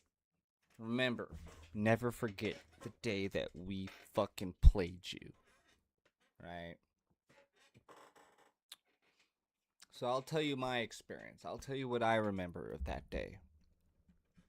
I was sitting in my room, and I'm pretty sure I was watching TV. I was watching maybe I was playing video games. I don't even remember what I was doing. I was probably smoking a blunt.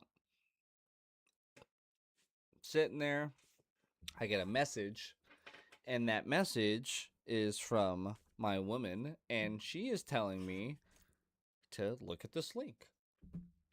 This just happened. Click on the link. It's for Twitter. Pull up the Twitter video. Holy fucking shit. I'm watching somebody get murdered. Holy shit. On Twitter at 9 o'clock or 10 o'clock in the fucking morning. I'm sitting here. I'm barely even fucking awake. I don't even remember if I smoke a blunt or not. Like, that's how fucking foggy this morning is. But what I do remember is I watch a man get fucking murdered in cold blood right there in front of a bunch of fucking kids. And a lot of fucking adults. A lot of older adults that, you know, I mean, there's a lot of people there that didn't look like students for a university event. That's what I have to say. That's what I'm saying, is that there's a lot of people there. But remember, this is first reaction. We gotta go back to first reaction. First thing I realize is the exit wound, right? The exit wound, the blood protruding out of his neck. But what I remember most, right, because ex-military, I look at this as, you know, a fucking hit. I'm looking at this as an operation, right? So what I see, now this is what I see, okay? Charlie Kirk sitting there, right? Microphone down, right? He has the microphone down on the table, sitting there, and he's listening, he's understanding and shit like that. And when he goes to speak, he reaches, I'll put the microphone a little further so I can simulate the reach. He reaches for microphone to speak, right? And he actually reaches with right hand, so I'll put it on the right side. So every time that he is talking and taking answers, he sets the microphone down, gives you undivided attention. And I think that the point of that, was for control, speak control. I say something, I sit it down, I won't say anything so you can have your free speak, right? It's to, you know, establish that, right? That's what I'm seeing from that. But what I'm most importantly seeing is that he is repeatedly doing that instance, right? So when I'm thinking of a 3-06 fire through a front, through the neck, right? In the middle of that jerking motion, I'm expecting instant fucking blast back. I'm expecting him to be blast back so fucking far out of his fucking chair that he can't fucking comprehend what the fuck is going on. But what you see, I can't pull up the video. I refuse to pull up the video, okay? But what you see is when he leans in to grab the microphone, as he's coming back, the impact takes place, and he stumps. He immediately freezes up, and then blood protrudes. He falls back. That does not indicate a front entry. That's not front entry, okay? First off, that's an exit wound, okay? Second off, you have to remember, he's doing this motion, right? You're doing this motion, okay? Do that and then get shot in the fucking neck. I guarantee you with a 3-06, your ass is going flown back because, well, your body will be. Your head will be, like, popped like a fucking pimple and then splattered across everything. If it doesn't, you know, remain completely, just, if it doesn't sever completely, it'll be a very fucking messy shot. But on top of that fucking ruthless fucking explosion of the watermelon that was just your head, your body would propel back in a ridiculous fucking motion, and your that round that just fucking ended your entire career would hit like 3 people behind you and end their career too. At least fucking halt the third one's very, very abruptly, but yeah, definitely in the other two's career. Okay, now what we see is him lean back and then lynch up as if, ouch, I got hit in the fucking neck. The neck, not the throat. This is throat. This is neck. Throat. Neck. Throat. Neck. He got hit in the fucking neck and it comes out his throat. Because that motherfucker was shot from the back. Now, that's just me. Now, if you ask anybody with a fucking brain what DARPA does, well, DARPA, yeah, see, we can't even get to Erika yet. We're still on, this is what's going through my brain that day, right? What's going through my brain that day. You know what immediately happens? I get fucking sick to my stomach. Now, I don't get sick like, I get like spiritually ill. My energies are drained. I just witnessed a death. Now, if you ever watch somebody die, it's an extremely traumatic experience for both you and the person that is killed. Whether you're watching it through a video screen or you're there physically in person. And in fact, it's usually far more traumatic for the person on the video screen than it is for the person in person. Because the person that's there in person, it's so fucking fast they don't even realize what the fuck is going on. The person on the video is watching it over and over and over and over and over and over again until it's fucking locked into the fucking receptacles of their mind and they can close their brain and see that man get murdered. It is horrible. It is traumatizing. It is ruthless. And while I cannot, let's see if this is it right here. This is 11 days. This is 11 days later. I could not get a hold, it's around here somewhere, of 11 or 5 days later. I can't get the 5-day audio, but this is the 11 days after. So this is 11 days after Charlie Kirk gets fucking assassinated. He gets ruthlessly murdered, and this is what Erika has to say for this. All right. Oh shit. Oops. Did I spoil that smile? My bad. So let's run But the this fact back. that we have a continued mission to look forward to, and we have our family, it's everything. And some of you, this is your chosen family. And just rely and lean on each other. That's huge. Leaning on each other is huge because all of you were together prior to this, There we had go. private conversations with him. I want you all to hold on to those. And I want you all to remember those so deeply. I want you to journal about them. I want you to be able to tell your kids about them. 9:16, I want guys. you to put those in your heart as why you're still here with the Turning Point USA family, because that's what we want. And like I said to our small group after whatever day that was that I did the thing on TV, how many days are so rounded Friday. I told the team, I said, Turning Point USA will continue like my husband always wanted, and it'll be bigger than ever. And we're going to honor him by doing that. We're going to stay humble. Sit down. We're going to work hard because that's what he would want. Be humble. And we're going to just make it grow. And we're going to keep our eyes fixed on heaven. And, you know, like even Stacey said, he's gonna find ways to speak to us. And he's going to speak to you in different ways. Every person's going to be different, but you'll get little moments where you're like, okay, Charlie, I see you. It might be here on campus. It might be in the quiet moments of the night. But he's here, and he's more alive than ever. and he's going to guide us.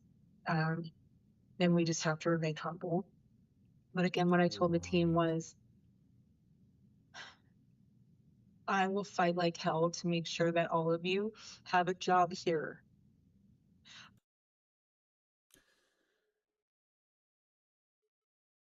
Bullshit. No, I think that this is the same audio. Okay, we've worked out something, so hopefully we don't go down in the middle of the stream. Today on the show, like I promised you last week, we have that audio, that TPUSA board call, well, not board call, actually a call being led up by the new CEO, Erika Kirk, and it was corporate-wide. It makes me uncomfortable. I'm interested to hear your thoughts on it, just knowing that it took place less than 2 weeks after Charlie was assassinated. The general mood of it makes me really uncomfortable. So we're going to let you listen to parts of that before I publish the rest online. Hi, everybody. I still love all these emoji Zoom things. Wow. Yeah, check that shit out. I don't even know where to begin. The fact that we were able to pull off an event of a century, like, it's just insane. We had over 275,000 people that attended, and stadium, overflow, Westgate, insane, you guys. And then you have, was it 100 million? You guys that heard the gospel and all about Charlie and all about everything that you guys do, and the hard work of Turning Point USA is insane. We had thousands that were registered to vote. I think we're at like over 200,000 for merch sales. Don't quote me on that, because I think it just keeps like bumping up like crazy. But I just wanted to say a huge, huge, huge thank you to the events team, the development team, the graphic design team, the production team. It's just phenomenal. Their incredible work leading into the memorial. And honestly, a lot of the staff that worked on the memorial, they had 20-hour days for a week during the time of us grieving the loss of my husband. And honestly, I know several staff that didn't even sleep. Again, you guys are breathing angels, and I'm so grateful for all of you. And obviously a huge thank you to the Mosaic team. VI, you guys are recognize that they're real, though. I'm just gonna point this shit out right quick. All right, because this is what's going on right now. At the end of the day, this is what's really going on right now. Okay. breathing angels. Angels. These people are... Again, you guys are breathing angels. Breathing angels.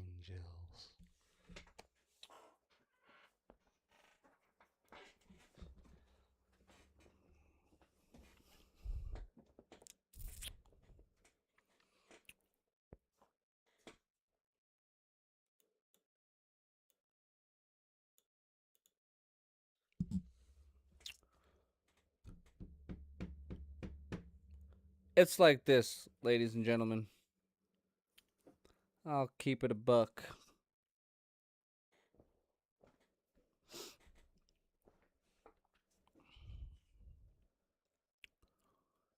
There is a war going on right now. There is a conflict taking place as we speak.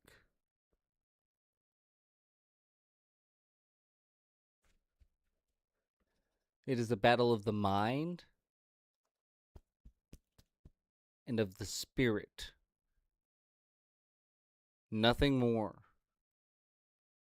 Just gotta recognize that. Recognize that this is a battle of the mind and the spirit. And the agents that have been sent against us are relentless. They are cunning. They are deceptive. They're extremely imaginative in their methods. And they will never rest. They will never stop until they get What was that again? Stadium, overflow, Westgate, insane, you guys. And you have, was it 100 million? Over 100 million. Over up. You guys that heard the gospel and all about Charlie and all about everything that you guys do and the hard work of Turning Point USA is insane. Spiritual battle, ladies and gentlemen. It's a spiritual battle. And the battle is for your soul. Think about it.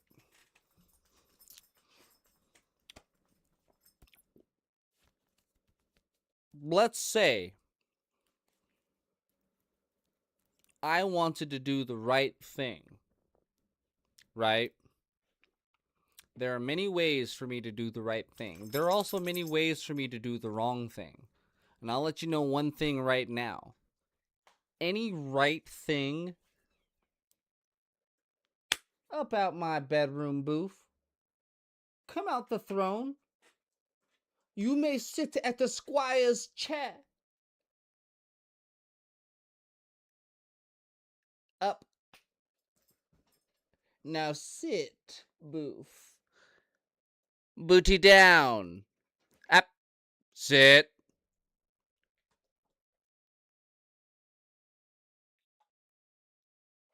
Good boy. Good boy. As I was saying,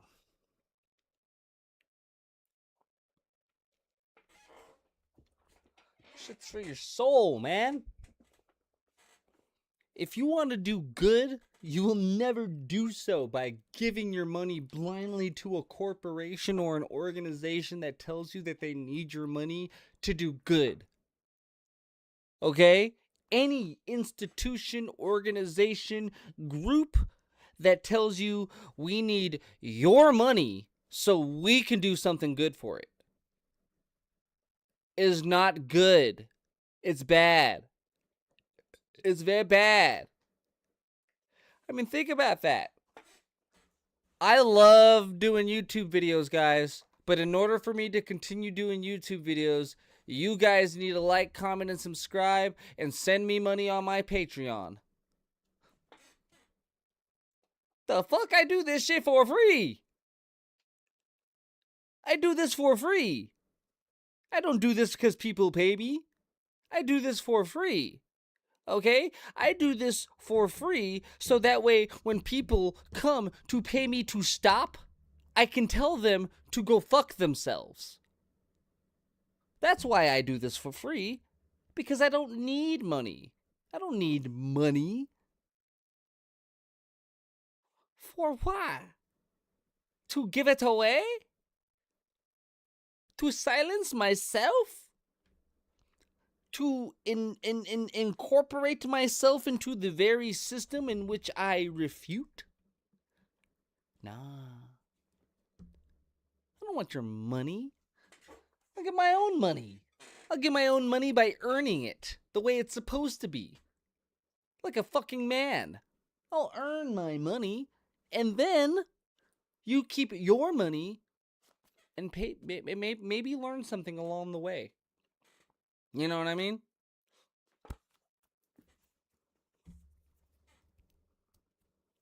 That's what he would have wanted.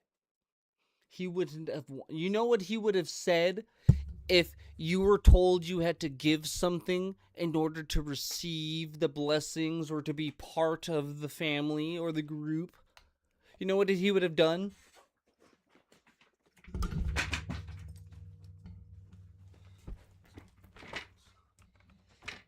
He would have fucking threw his fucking chairs. He would have fucking threw the chairs. He would have been like, fuck that.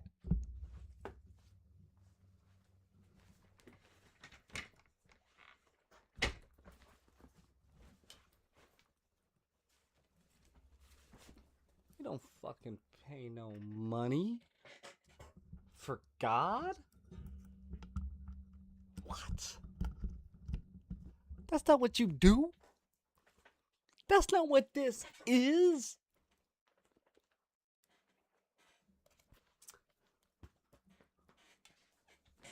You want to help somebody? Help them. You see a fucking homeless person on the street and you want to help them? Help them. Don't give them fucking money. Give them a fucking meal and a goddamn book. You want some fucking evidence on that?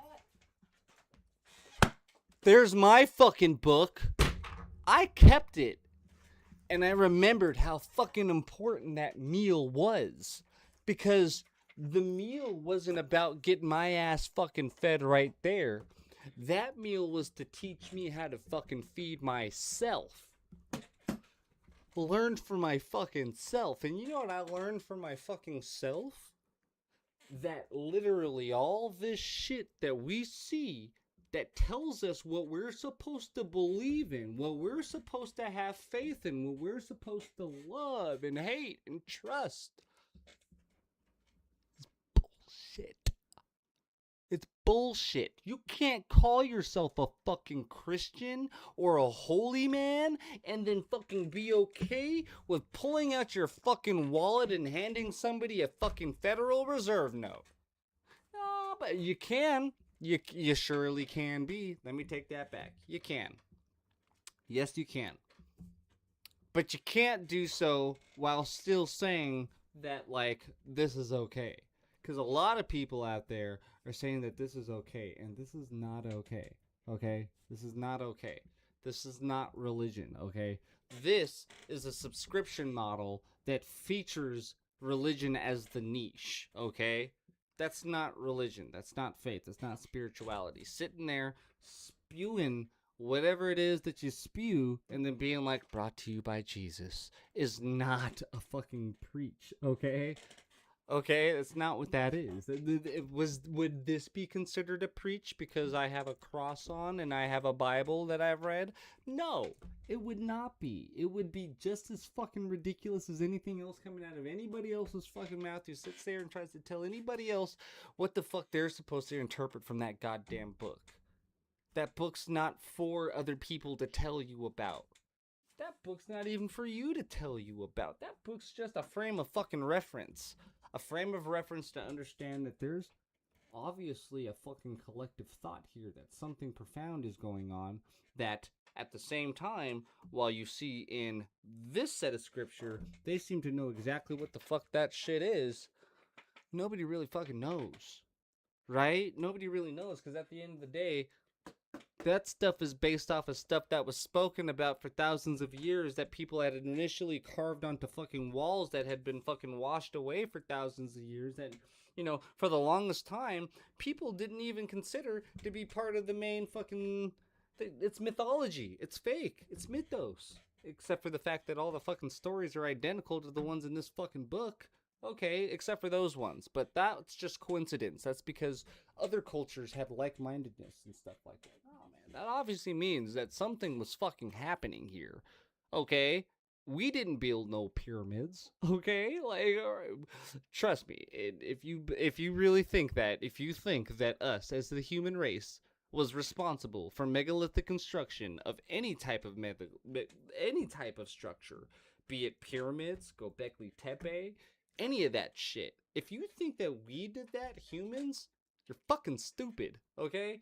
We didn't do that shit. We say who did that shit. They looked like us. They looked like us, but they weren't us. We are a byproduct. We are what remains. But we are not the origins. We're not the OGs. We are a fucking cheap knockoff.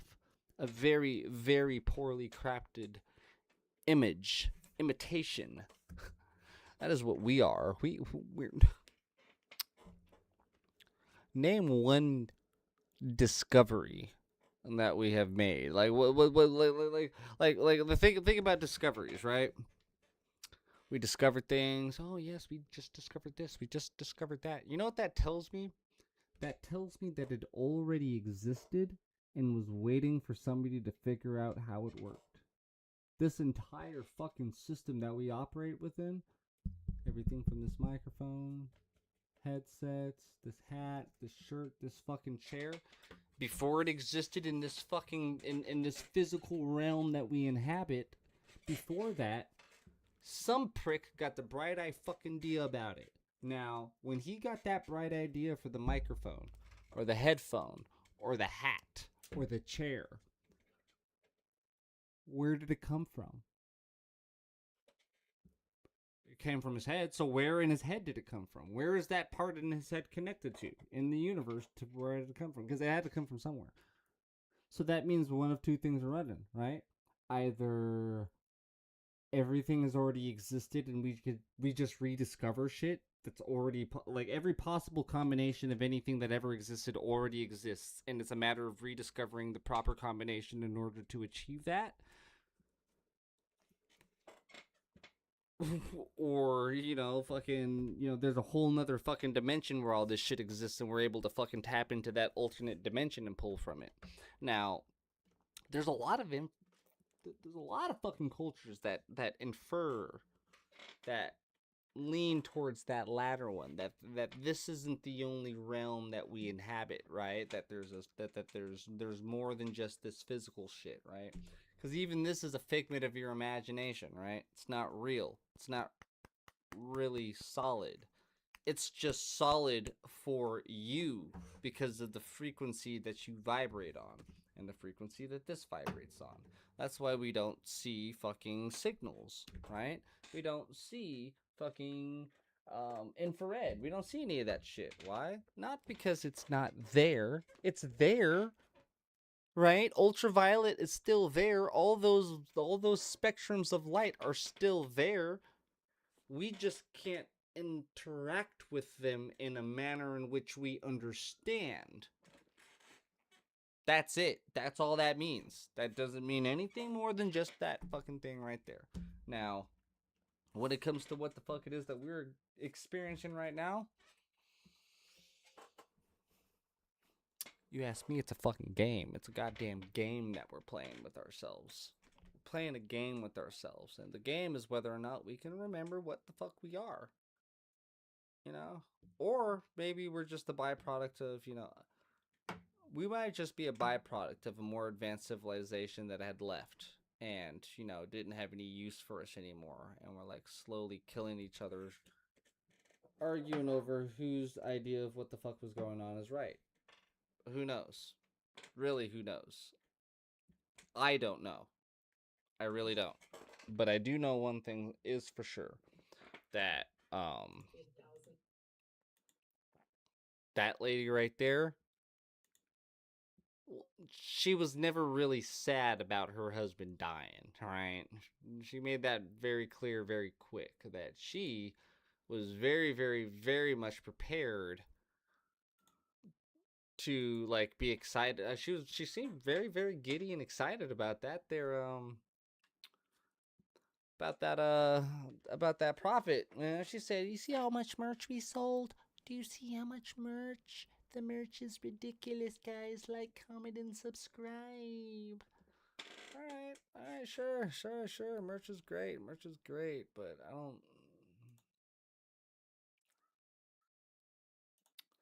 I don't know. I don't know.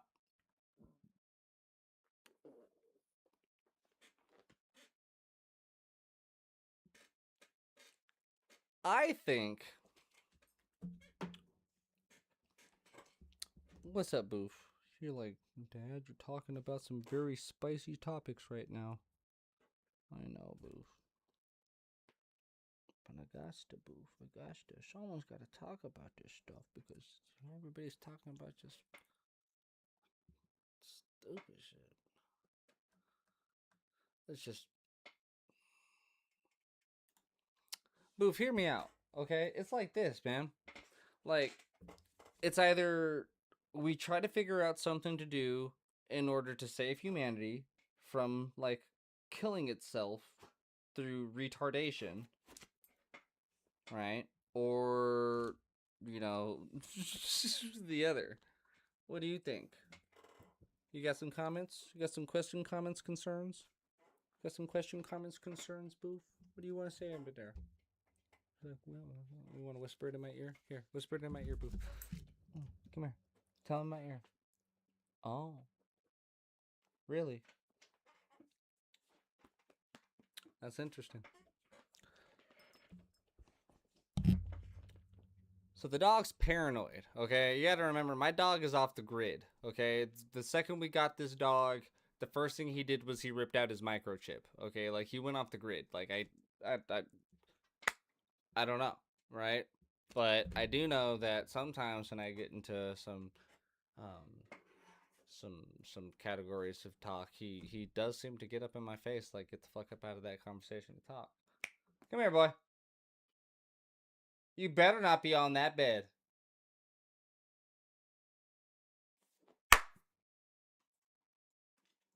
You are tripping. You are tripping. You are tripping. Tripping. Just slipping and stumbling, Boo. Slipping and stumbling. Go lay down. Go on. Go up there. Up. Get your bone. There you go, old Boof. He's like, I just want this bone, Dad. He's such a good boy. He's trying to get my attention. It's working beautifully. So yeah, Miss Kirk. Does it work? I don't think it does, Missy. You know, it's just like when but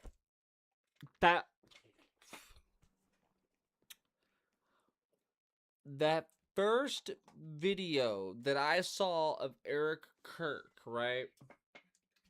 The first time I had ever saw this lady in like real life, right? Or not even real life, but just like, you know what I mean? Like where I'm like, I can put a name to the face. I can put a face to the name. Was at the funeral. And I did not even see her. I did not see her during that thing. So when that thing was going on, that event and everything, like when Charlie Kirk died and Erika Kirk was going and talking and everything like that and whatnot. So I did not watch that video. I was cooking or some shit. I can't remember. I was doing something, but it had me listening to the video while my girlfriend was watching it. So she's watching the video, I'm listening to it. And maybe I was driving. Maybe we were driving or something. I don't remember. But what I do remember is when I was listening to that fucking... When I was listening to it, I was just like, that bitch is faking. You know, I was just, that bitch is faking. She ain't really sad. I was just like, that don't even sound like a really sad person. Like she don't even, she sounds like, and remember, I had not seen the video. I was just listening to it. And from the audio alone, I can hear her tone. She did not seem authentic. From her tone alone, she seemed inauthentic as fuck, right? So then a couple of days later, I actually watched the video. When I watched the video, I'm going to pull it up. So this is the video that I watched.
Charlie Kirk's dead, right? Now, this is why I always find the Candace Owens thing interesting, because I'm always like, why the fuck does Candace Owens give a shit, right? And then it hit me. It hit me. Candace. I think Candace had a soft spot that was just a little softer than normal for Charlie Kirk, and I think that that's what this is, because you would see this level of fucking insanity. This screams psycho fucking lady who just had their significant other murdered, right? She won't shut up about it. Candace Owens has not shut up right, you guys, happy about Charlie Kirk since he's died, right? There's nothing wrong with that. That just shows you that she obviously really fucking cared about this guy. But that should also fucking throw a lot of red flags. That's why I'm like, Candace, you know, if you like the guy, you like the guy. You know what I mean? It's just like, y'all would have made a cute couple.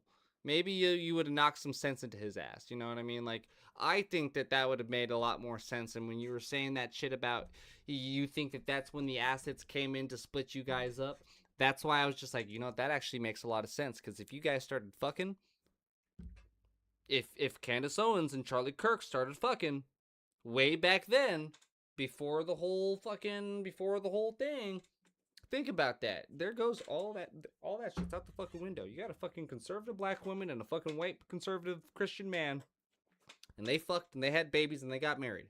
Shit, you can't say nothing about that no more, right? That would have shut the whole discussion down right there. We would have saved the fucking planet, Candace, if you just fucking, you know. But as you said, he wasn't your type, you know. You can't fault him for liking those fucking assets, those intelligent assets, you know. He likes the fake ones, Candace. We apologize. You know, maybe you are a real one. Because, I mean, honestly, that's the thing that always got me, like, you know, maybe this is legit, right? That's the only angle that I can find where I'm just like, maybe she's not an op, and maybe that this isn't, like, coordinated distraction. Maybe this is a grieving woman who, like, hell hath no fury, like her scorn, and is really pissed off because, like, she really fucking liked this guy, and probably at one day probably thought she might have had a chance to fucking swoop in or something, and this bitch killed him. I'm not saying that Erika Kirk directly murdered Charlie Kirk, but I'm saying that she definitely benefited from his death, as we can listen to from that leaked audio. But I'm trying to find it. I think it's on Twitter. Yeah. No, there's not this one. That's the Bill Gates shit. Yeah, definitely benefited from his death and was very happy about it, and then told people to get over it, right? Get over his death. I have. Right? So she's like, okay, he's dead, get over it, we get it, right? Don't mean to be harsh about it, but he is. That's not my words. That's her words. A week after he was shot in the fucking neck, okay? Now, if you ask me,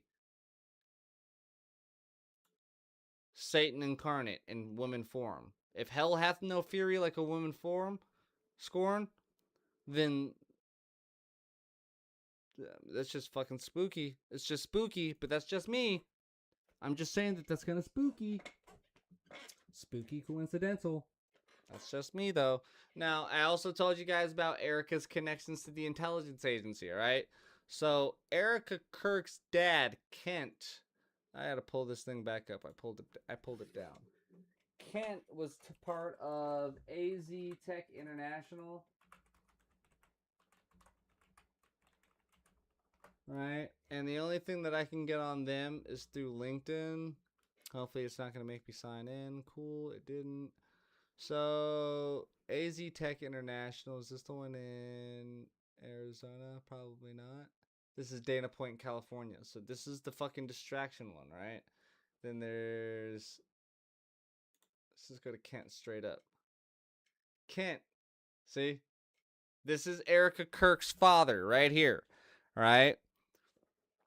How do we know this is Erika Kirk's father?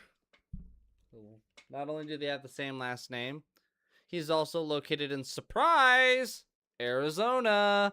And who else had their fucking business set up in Arizona? Scottsdale. But it was, I believe, Erika Kirk. Her first business was actually based in Scottsdale, Arizona. It was doing good for good people or some shit like that. I can't remember the name of it. I was looking it up last week. It's in the other video. But they have this company, AZ Tech International, right? And AZ Tech International... See, it doesn't like to put a lot of information on it. That might be part of it. But this company, AZ Tech International, they, I think it's called EVM. No, not Eastern Virginia. Earned Value Management, yes.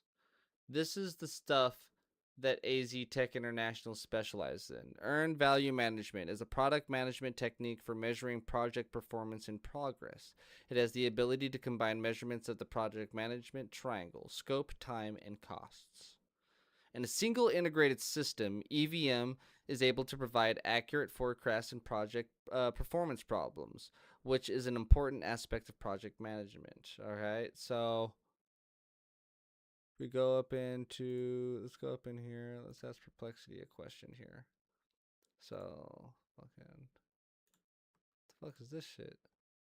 See, they trying to fuck with me now, man. This fucking Perplexity bullshit is fucking with me.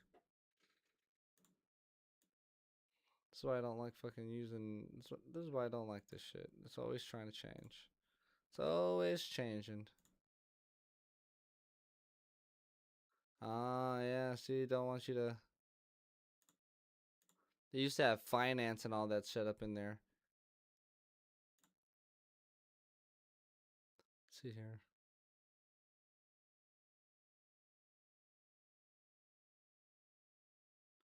Interesting. Interesting. They took finance out.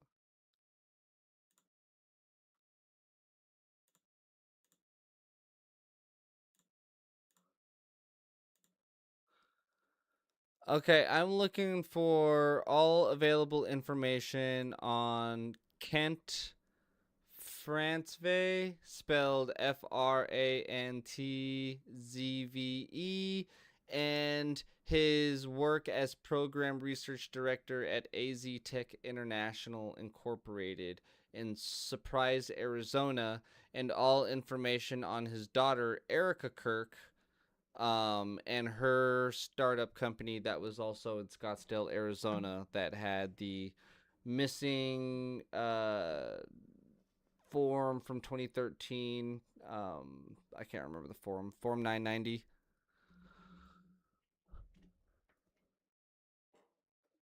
$990.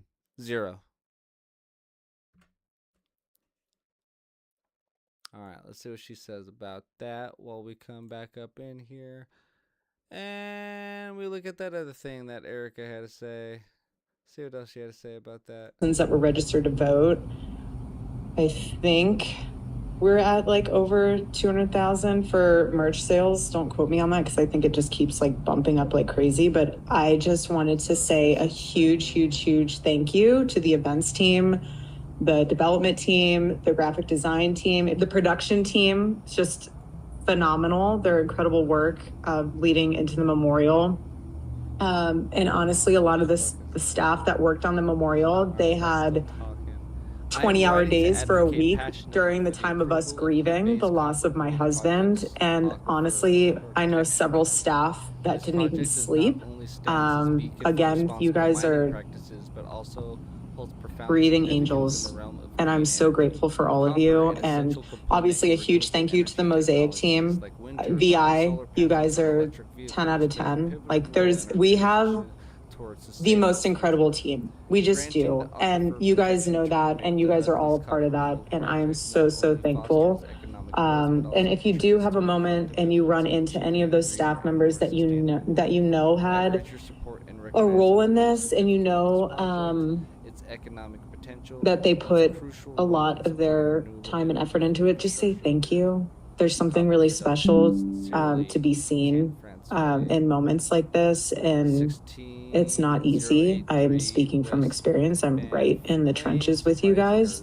And so the fact that you just a simple thank you. Got his fucking email. I don't care if any of you have beef with each other from the Figure out some more past shit on or the have AI. any issues Got his with email. K. someone said something about this or that. Like, if you guys have any of that, please put it to rest. My husband's dead. Like, I'm not trying to be morbid, but he's dead. And it puts life into perspective of how short life is and relationships, and God puts people in your life for a reason, and it teaches you. Shut the fuck up. Let's see what else we can find out of this. So, for those who are using any of these AI platforms or anything like that, be very, very, very mindful that they will fuck with you. So be sure you're reading what it's actually doing. They've got all the sources up in there. Everyday Heroes Like You. And it was the 501c3 Form 990 from Scottsdale during 2013. That was the form that I was asking in question. It was able to find that. And then it was also looking into looking deeper into AZ Tech International details. So I got a couple of things here. Let's go through these. So that's the LinkedIn page. Already saw that. Erika Kirk's net worth. Don't need to shit about that. Got it. Thanks for clarifying. It looks like it asked the question on Twitter. Probably asked Grok. It did. No, this is old. See, this is old. This is from this is almost a year ago. So got it. Thanks for clarifying. Kent Frantzvey is the founder of AZ Tech International, a consulting firm. Public records show AZ Tech has a minor subcontract with Raytheon in 2024, $64,000 for advisory services, not product related. No evidence of direct employment or involvement in projects like Iron Dome. Okay. So let's do this, because we just got that PDF email there as well. Okay, so I was just looking at that Grok response in regards to who Kent Frantzvey was, and it says that he's the founder of AZ Tech International, a consulting firm. It says public records show AZ Tech had a minor subcontract with Raytheon in 2024 for $64,000 for advisory services, not product related, and that no evidence of direct employment or involvement in projects like Iron Dome, right? And then there's this PDF document. It looks like an email that is from Kent Frantzvey. I don't know what this is from. I don't know where you pulled up this JP0H18JA84A dash document.pdf from, but it says, I am writing to advocate passionately for the approval of HUD-based Copper World's Project Aquifer Protection Permit, right? And that's obviously in relation to the production of copper, something to do with HUD-based Copper World project. So like, what the fuck is going on there? Like, what's really fucking going on here with that part right there? Just break that part down for me, because that sounds like a contradiction right there, if you ask me personally, because, you know, but then again, I don't know. All right, you know, I like to talk to AI like I'm talking to a regular person. I don't like when it fucks around with me or anything like that. So this is more shit off of, these are more links. Erika Kirk's mother, Lori, blah, blah, blah. Lori, founder at AZ Tech, G Tech, LinkedIn. So let's hop back onto LinkedIn. So there's Lori, and it says that she is the chairman / founder at AZ Tech, G Tech, E3 Tech, master's degree at University of Cincinnati, right? So this lady is definitely connected to a lot of fucking shit when it comes to intelligence and defense contracting, okay? She's got her hands in a few things, and she was doing this for 16 years, 4 months. She was technical marketing and what is that? ENGRG? I don't know. I would assume engineering, but, you know, I could be wrong. So she was there for Cincinnati Bell, 1998 to 1994. And she, at the same time, see, look at that. Simultaneously, she worked here at 1988. 10 years prior, though, So before she started working at SysRab ISO 900 quality lead at Cincinnati Bell, before she started working there, she started working at General Electric 1978 to 1994. She quit both jobs at the same time, right? Both jobs at the same time, 1994. And then she goes off the grid. She is not working again until 2003. 2003, right? But what does that say there? Excuse me. This E3 Tech Group, she doesn't start until 2017, right? 2017, Deputy CEO. What is E3? What is this?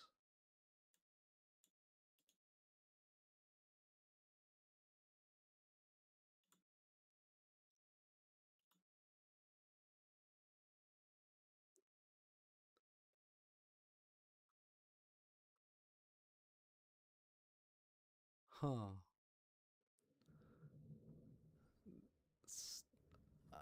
I don't fucking know. I can't tell from LinkedIn.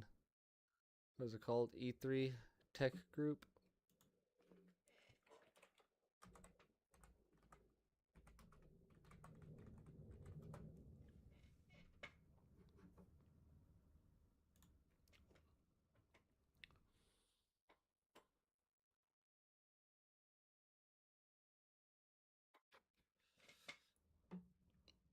Okay.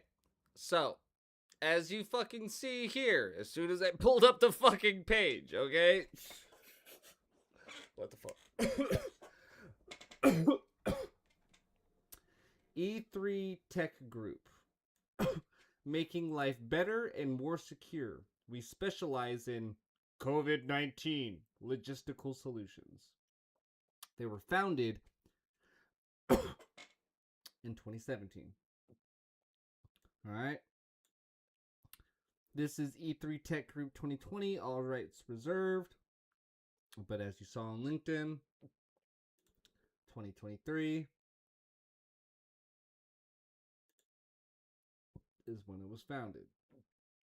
I lost the page. So it was founded in 2023 or 2017. Who knows? Who fucking knows? I'm fucking confused, right? Let's click on COVID-19. Let's see what it says. Offers unique solutions for assessing supply chain risks, supply acquisition, management, visibility, optimization, and demand forecasting for medical supplies.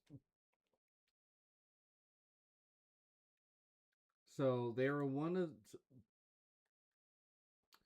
So Erika Kirk's mother... Let me get the accurate information here, right? Oh, I don't have access to that profile. I have to go back like this. There we go.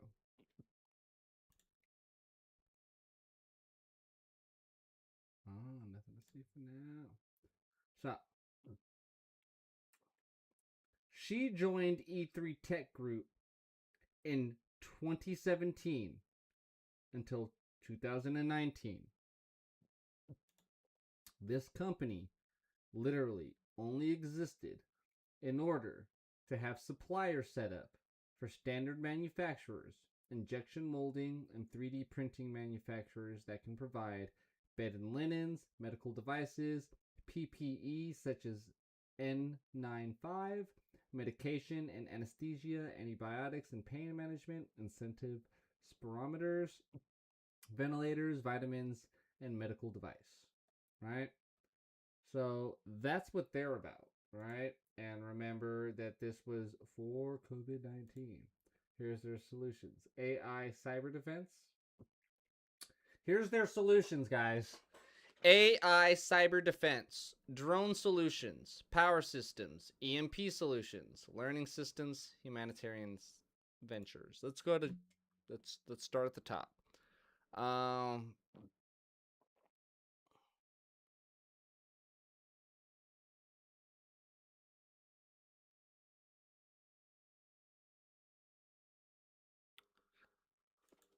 So, All it says, I was just kind of confused. It says send us a note.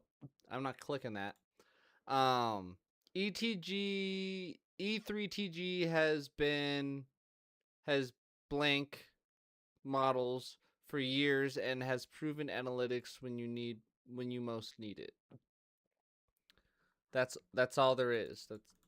That's all there is. I mean, you could probably send a note. Let's see what happens. It says site can't be reached. Okay. Drone solutions. E3 Tech Group offers drone solutions for safety and security. Power solutions. Nuclear materials management, where vision meets excellence, is the picture that's on the website, right? So if that's the picture on the website, we're going to be looking up nuclear materials management. We're going to see what that says.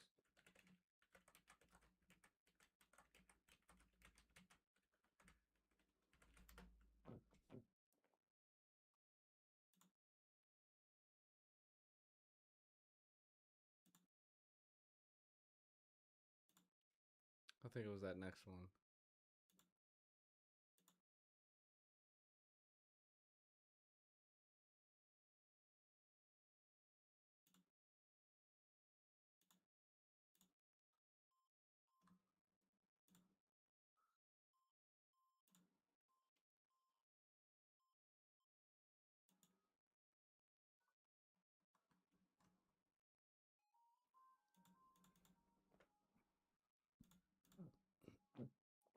See if we can't find that building, man.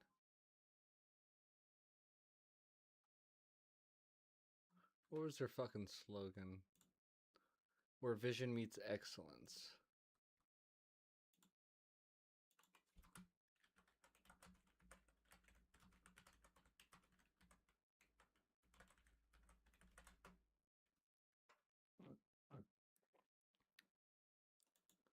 Okay, so this is it. Alright, so INMM brings together leading technical experts to develop strategic policies and requirements for governments and organizations worldwide, helping to advance innovation, scientific knowledge, and best practices.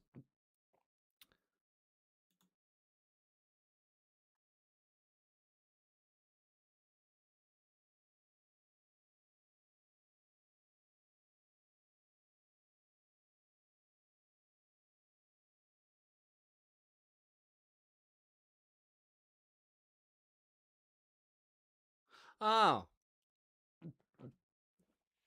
Through strong ties with universities, INMM supports government agencies, organizations, and industry by nurturing, developing, and preparing the next generation of nuclear materials management professionals. They're just fucking groomers. Groomers. They need people to take over. Because everybody's getting old and stupid and untrustworthy.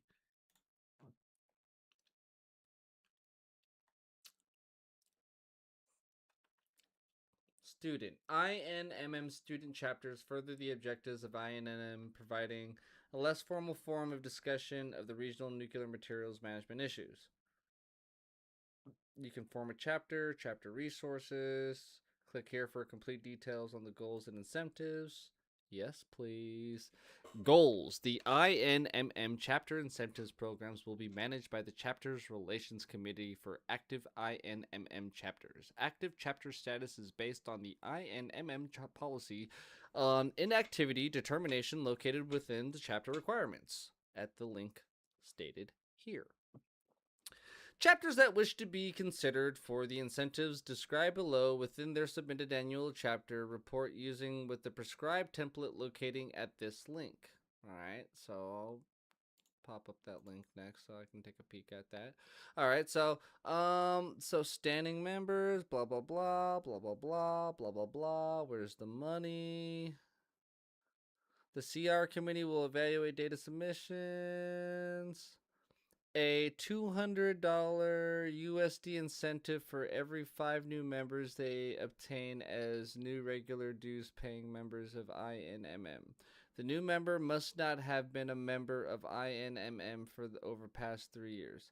The INMM will provide a $500 USD incentive award to the professional chapter that obtains the largest number of new regular memberships during each incentive period. Suggested action. For both 1 and 2 incentives, reported data must include full names of regular members.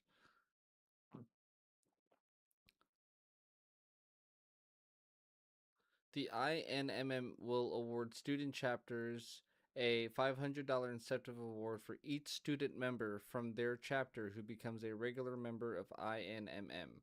Furthermore, the INMM will provide a $250 incentive award to the INMM student chapter that has the largest percent increase in their current student membership. Okay. So let's look at that qualifier. Not found. Uh-oh. Let's get involved. Join a committee. INMM offers a lot of shit. Why volunteer? Volunteers play an integral role in the day-to-day operations. So all they have is volunteering.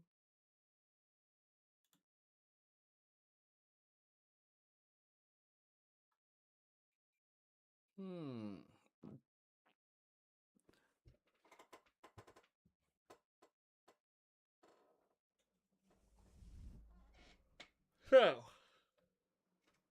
let me see if I got this down straight. These guys have these divisions that are determined by committees in order to award credits in the form of US dollars, right? That's this right here. This is solutions. This is one of their solutions. So they have more than one. They have an AI cyber defense. They have a drone solution. That's power. EMP has unique engineering expertise. So I'm kind of confused. I'm pretty sure that they're saying that these guys look at like it's the shadow fucking market. Like this is her one of her businesses, right? This is what you get. You can give them your information and they'll reach back to you. Right? That's what they got.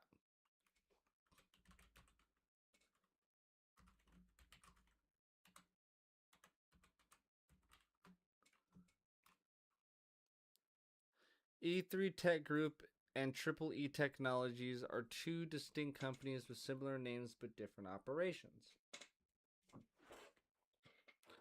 Getting stressed out doing this shit.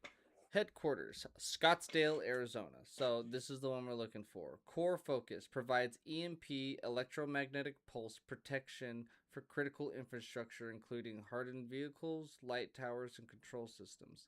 Specializes in risk assessment, emergency continuity planning, and all hazard mitigation for government agencies and committees. Key clients are the Department of Homeland Security, Department of Defense, FEMA, the United States Air Force, Raytheon, and General Electric. So, she works for the company that gets funded by the company that she works for. Right? Probably a little bit of a conflict of interest there on your part, Lori, but that's just fucking me. I think that's Lori right there, right? That's not Lori, is that? That's Lori. That's Triple E. That's Triple E Technologies. That's not the same thing that we were talking about. Wrong group of people. I have no idea what the fuck these people do, but whatever they do, they're bold enough to fucking let you know what the hell they look like while they do it. So, yeah, I don't know what they do, but that's them. That's not who we're talking about. We're talking about E3 Tech Group, which is part of the Kirk lineage. All right. I mean, like I said, I don't fucking know. Okay? I really don't. I have no idea what's going on with this shit, but I do know that none of that shit fucking adds up. You know what I mean? It's just not adding up. I don't know how somebody so fucking deeply integrated into the intelligence agencies,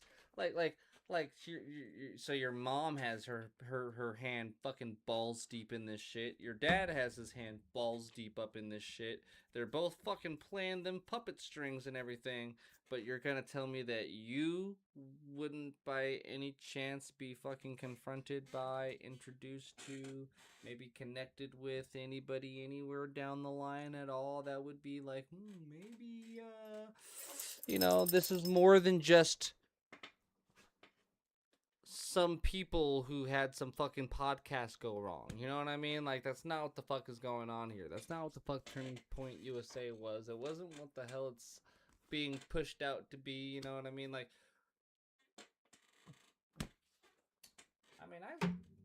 if a motherfucker is saying some crazy shit, you know what I mean? If somebody says that the government is doing something ass backward fucking insane, like turning frogs gay, or if the UFOs are a fucking cover-up, or if there's a bunch of children that are being trafficked by celebrities and the elites and whatnot, and if that ever is said by somebody, right, and then immediately it gets shit on, right, because they're dragons are real, right? Dragons are real, guys. Right? People aren't usually going to shit on you for that, right? But for some reason, they'll shit on you if you be like, the government made a deal with extraterrestrials in order to allow people to be abducted in national parks so that way they could experiment on us and prolong their lifespan, right? In exchange for weapons and technology. Your government will fucking shit on you. They'll discredit you. They'll come at you. They'll stalk you. They'll harass you. They'll do anything they can to make sure that you'll never see the light of day, right? But you be like, fucking. I can't even think let's just go like this. Let's see the first piece of bullshit that pops up on the screen. How about that? Yeah. I don't have a lot of bullshit. All right, here. House passes bill to end partial government shutdown. All right. That's distraction bullshit. Okay, that's distraction bullshit, right? Distraction bullshit. No, I'm not. No, when I say distraction bullshit, I wasn't pointing at Mod Tricka. Believe it or not, there's a lot of weird shit that you be finding in these fucking TikToks that makes you fucking raise your eyebrow. I actually kind of fuck with Mod Tricka, alright? So shout out to that motherfucker, because he's on the level, alright? He obviously is. That's what I'm saying. Like, there's some people know, some people don't know. Where am I at on time? Jesus fucking Christ. Where am I at on time? I don't know. 2 hours? 44 minutes? My lady's gonna be home any minute now, guys. I know she is. But I am kind of interested to see Charlie Kirk's final interview on the day of his assassination.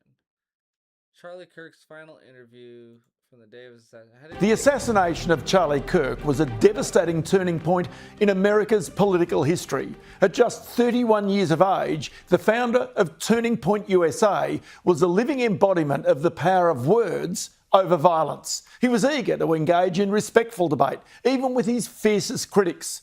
It was more than just political hyperbole that he was often spoken of as having the stuff of a future president. But what's less known about Charlie Kirk is his success in building a business. Sky News Australia has been granted special permission to rebroadcast Charlie Kirk's last ever interview. And the reason we broadcast it is because the interview is predominantly about business, about how Charlie Kirk built his own business interests so rapidly, his views about Elon Musk, and so much more. Kirk was in discussion with American restaurant entrepreneur Andrew K. Smith at the Restaurantology Summit in Salt Lake City, Utah. It was recorded. We're both Chicagoans. Where are you from, and what's your story in Chicago? Yeah, I'm from Wheeling, Arlington Heights area. Charlie, and this is the first time we've met actually in person, was that you're in stories.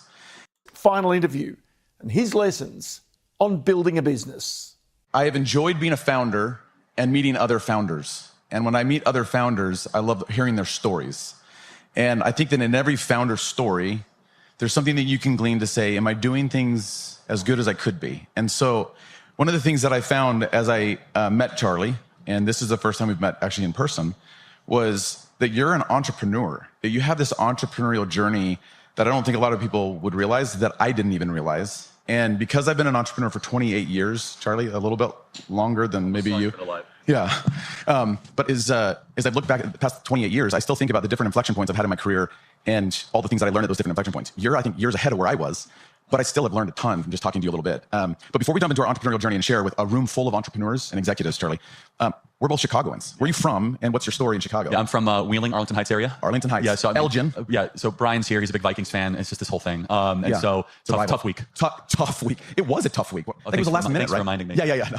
Hey, listen, I'm a Bears fan in the back as well. But yeah, you grew up in Chicago. You're not in Chicago now, though, Charlie. No, in Arizona. In Arizona. So whoever runs Hash Kitchen, we have pumped a lot of money into your enterprise, and we'll continue to do so. Great, well run. I didn't even know you guys had Hash Kitchen. Yeah. You have these, I think these Bloody Marys that they're like this big. Yeah. It's like you walk in, it's like half the size. Yeah, you don't even need breakfast after that. Yeah. But no, Scottsdale's a great place. We build a lot of restaurants in Scottsdale and in Arizona market. And it's great, and Hash is great. But you live there. You're married. Yep, 2 kids. Married and 2 kids. So you're doing the father figure thing, and it's hard, right? It's a lot, especially as an entrepreneur, right? Yes. There's practices that we have to sustain to keep it all together, such as honoring the Sabbath, which is really big in our family, just resting for one day. Because as you know, working just for 7 days straight, you'll burn yourself and your organization out if you do that. Yeah, it's interesting because we're in an industry where you go 7 days a week, predominantly, right? And there are some very big brands that have done it where they've taken off Sunday. We have some brands. Chick-fil-A, right? Chick-fil-A, yeah. I mean, we have some brands ourselves that are off on some Sundays. I actually think that we all should do what Italy does, and that is take the whole month of August off. Should we do that? Who wants to do that? Because I want to do that. Makes up for the whole year. Yeah, it makes up for the whole year. I think we should do that. But did you ever see yourself here, though? Like, go back to when you were in Arlington Heights, and you're like, I'm going to be an entrepreneur. I'm going to build a thriving business, which I don't think a lot of people understand. You have a lot of different business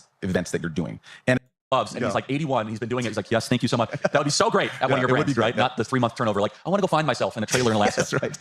That's right. I've never heard that one, Charlie. I think as an entrepreneur, and I could answer this too, but I really want to get your take on this. But what is the biggest sacrifice that you had underestimated being an entrepreneur? I know mine. This What's is so yours? cliche, so I apologize, guys. Like every one of these. So, but honestly, repetition is the soul of memory. But if you want to be a good entrepreneur, I learned this like 5 or 6 years ago. You have to be so clear on how you spend your time, and your time really is your most valuable resource. And I mean, I manage my day down to the 5 or 6 minute interval, right? It's okay, I'll be able to do that call, and this is how long it takes to go to the car. And that, especially when you are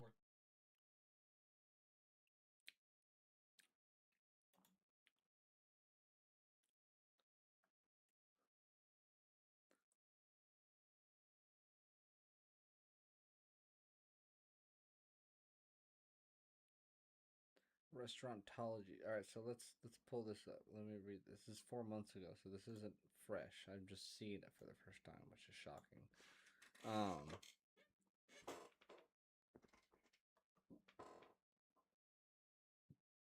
Sky News Australia. This doesn't even have a lot of views. It only has 799,000 views, which is surprising. You'd think that, you know, his last interview, the interview before he got shot, would have a bit more than that. You know what I mean? Like, I mean, just looking at the,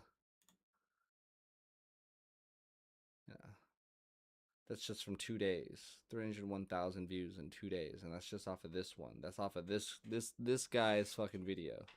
You know what I mean? That's probably not even. There's probably other videos out there that are fucking more heavily viewed, but you know, same with this one. But this is from like a rather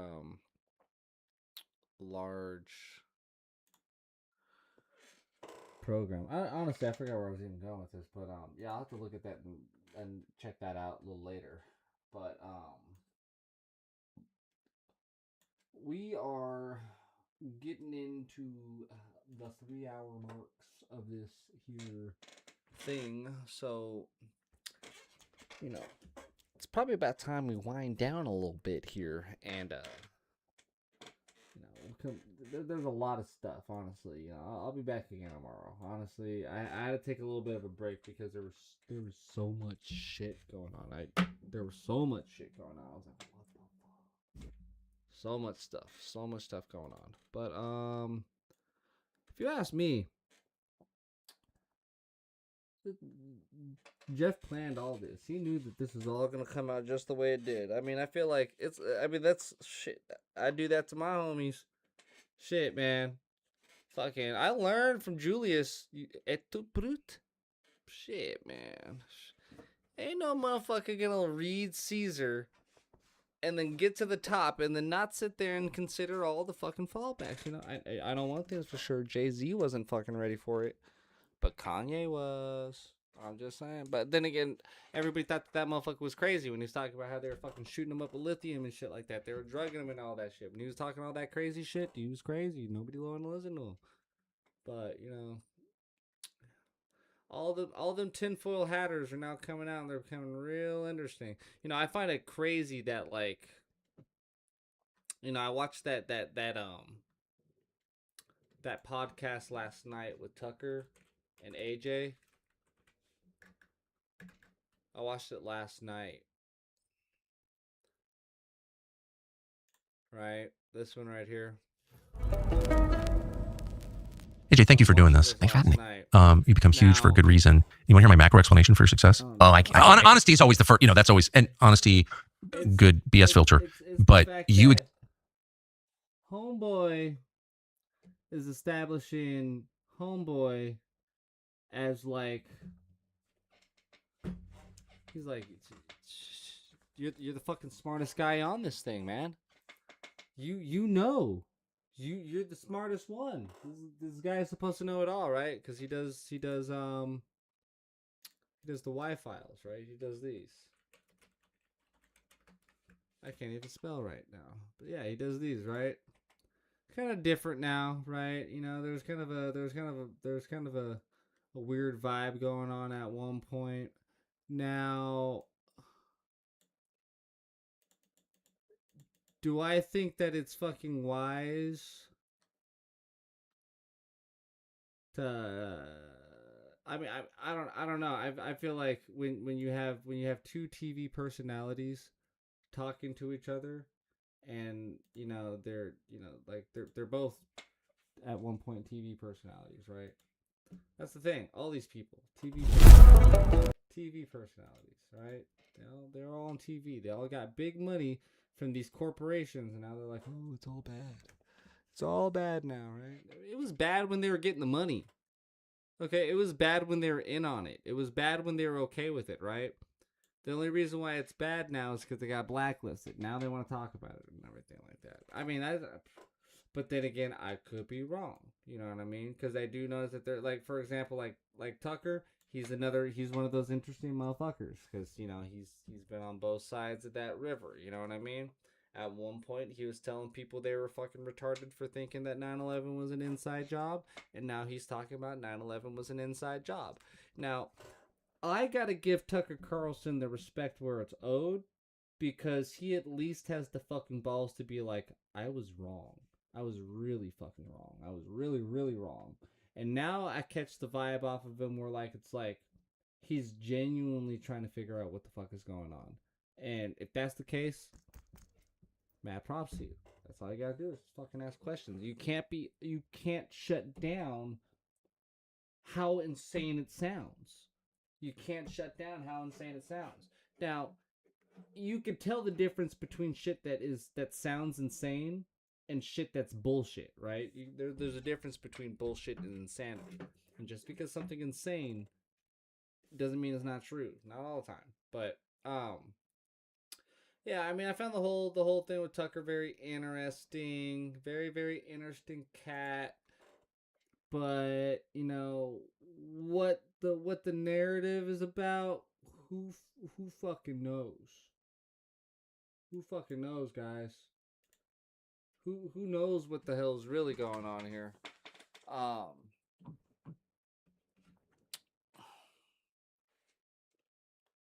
mean, honestly, anybody who's fucking got a brain cell knew that the 9/11 was a fucking inside job. I mean, all you had to do was listen to the interviews. Like, I remember when 9/11 was happening live. I remember when it was live on the news, like when it was the thing that was happening, right? And you're sitting there and you're watching it live, and you got these channels, and on some channels there's these newscaster cameramen, right? And like they're just trying to fucking survive at this point. They're running into stores, trying to get away from the debris. There's all this fucking smoke and fire. There's people talking and screaming, freaking out. But you know what's consistent in all those fucking reports? The explosions. The explosions that took place before the planes hit. You know what I mean? Now, I wasn't there, thank God. I was not there. Because, like, if I was there, and all this shit was still being like, oh, it's kind of bullshit, you know what I mean? Because it's like, the Pentagon is designed, like, people forget that, like, when they built the Pentagon, they're like, how can we create a building that can withstand a nuclear blast? That was the question that they asked themselves, like, how do we make a nuke-proof building? So that way, in the event of a nuclear holocaust or the end of the world, because nuclear annihilation was on the fucking rise, they knew that they would be safe. And so now you have this nuclear-proof building getting ran into by a fucking Boeing, and, like, there's no debris from the airplane, right? There's no seat luggage. There's no clothes. There's no wing, no engine, none of that shit, right? But what you do got is this big old hole in the side of the building that looks like it was hit with like a ballistic missile, like a Hellfire missile or something. If you ask me, that's probably what was going on, because I'm pretty sure that, you know, like, if I remember correctly, from Operation Northwoods, right? Now, if you're unfamiliar with Operation Northwoods, you see, this is what I do. I try to get off of here, and then I fall into it. Alright, Operation Northwoods. Oh, see, look, I gotta type in the operation part, otherwise I won't.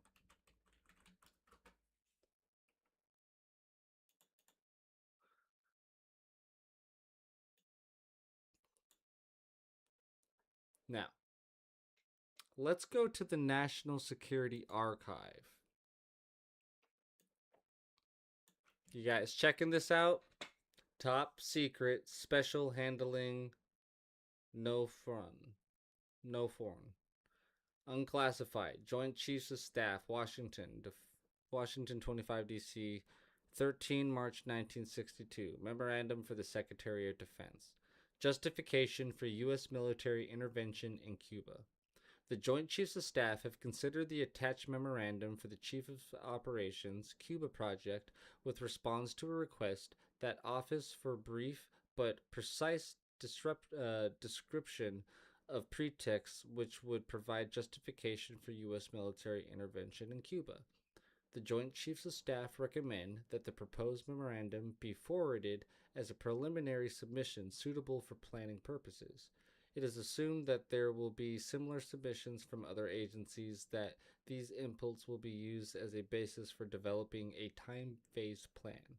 Individual projects can then be considered on a case-by-case basis. Further, it is assumed that a single agency will be given the primary responsibility for developing military and paramilitary aspects of the basic plan. It is recommended that this responsibility for both overt and covert military operations be assigned the Joint Chiefs of Staff. For the Joint Chiefs of Staff, L.L. Limenser, Chairman, Joint Chiefs of Staff. 1 enclosure memo for Chief of Operations Cuba project, excluded from GDS. Excluded from automatic regarding or regrading DoD Directory 5200.10 does not apply. Top secret, special handling, no foreign. So, this is it. See if I can zoom in on this thing. I don't know where the zoom button. Oh, there it is. So it says Joint Chiefs of Staff decision on J something as note by the secretaries on Northwoods. Note by the secretaries at their meeting on 13 March 1962, the Joint Chiefs of Staff approved the recommendations. 8 of JCS 1969-321. Blah, blah, blah, blah, blah.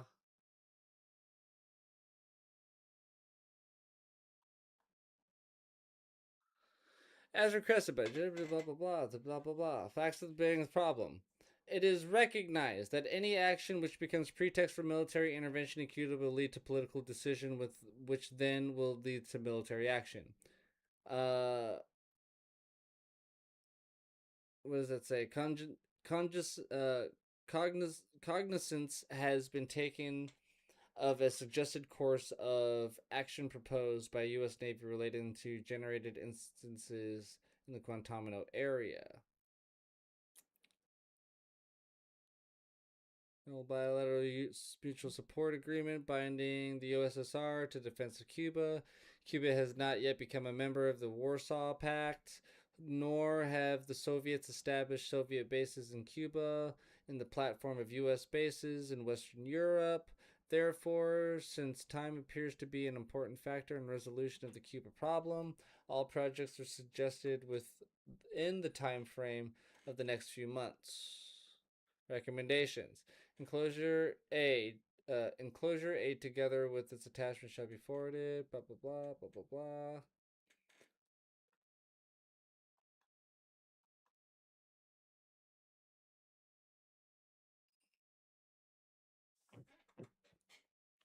From Chief of Operations, Cuba General Craig, subject Operation Mongoose, dated 5 March 1962, which requested brief but precise description of pretext.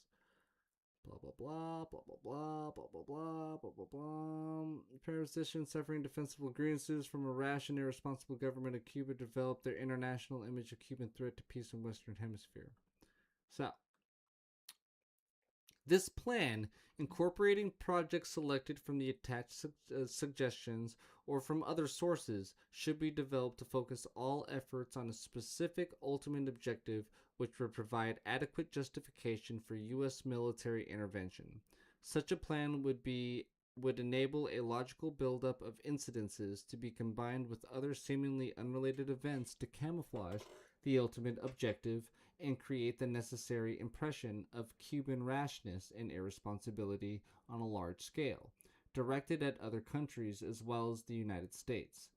The plan would also properly integrate a time phase the courses of action to be pursued.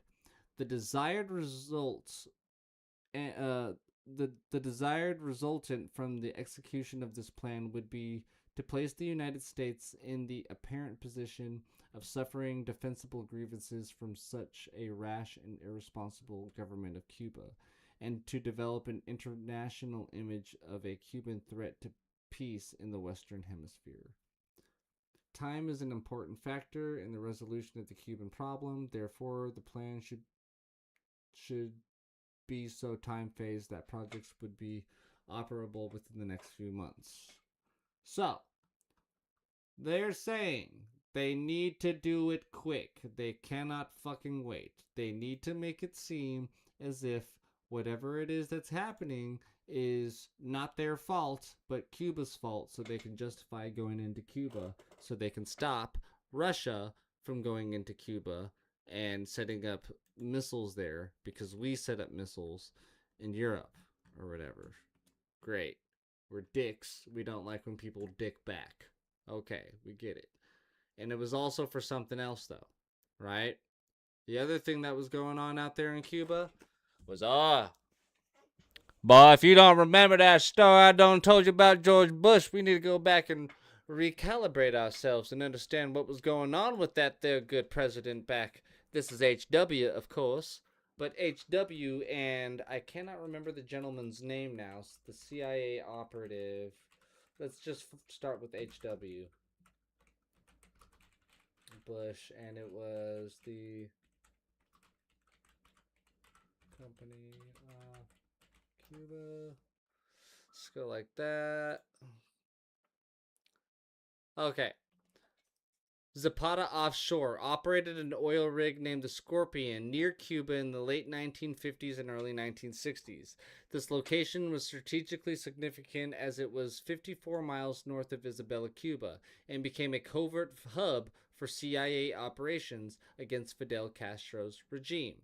The rig served as a training ground for Cuban exiles involved in Operation Mongoose, a CIA-led effort to destabilize and overthrow Castro. According to multiple sources, CIA operatives used the platform to train rebels, and Bush was provided with lists of Cuban oil workers to hire, ostensibly for drilling, but actually to recruit operatives. The connection between Zapata Offshore and the CIA was facilitated by Thomas J. Devine, a former CIA staffer who partnered with Bush in founding the company. CIA documents and investigative reports suggest the company acted as a front for intelligence activities, including funding political operatives in Latin America and aiding the efforts to undermine Castro's government. This period coincided with the Cuban Revolution and the Bay of Pigs invasion, during which the U.S. sought to remove Castro.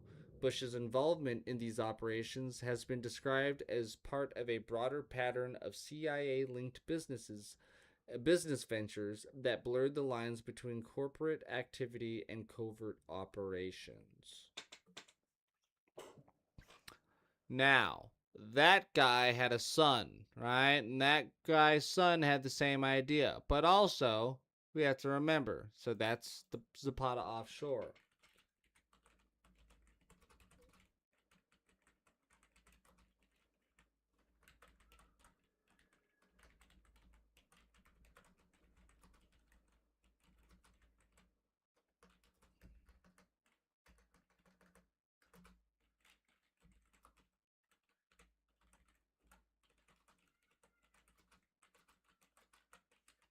I know. I type very slow.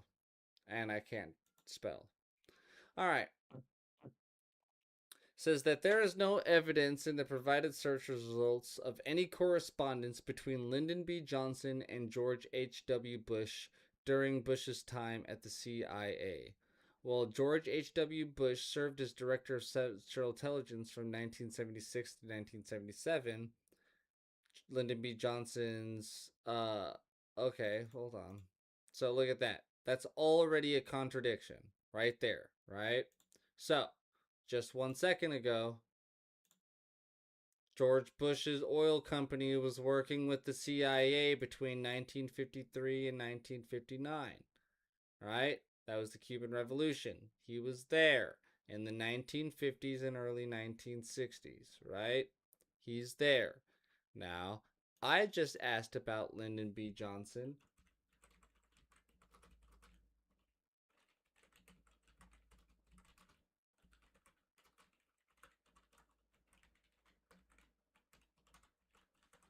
Alright, I just talked about the correspondence between the two of them. And it says Lyndon B. Johnson. Alright, so there we go. I was like, wow, it took like 7 tries for that to happen. Okay. Lyndon B. Johnson and George H.W. Bush had a notable, respectful relationship, despite their differing political parties. While there is no direct mention of extensive written correspondence between them, their interactions were marked by personal and political significance. Johnson served in the Senate with Prescott Bush, and which is George H.W. Bush's father, fostering early family ties.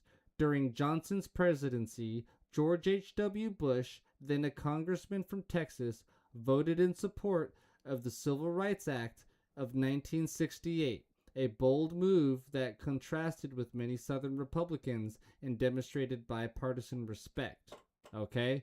That's in 1968. Okay? So this is already a decade after Zapata Offshore, which was formed. Okay.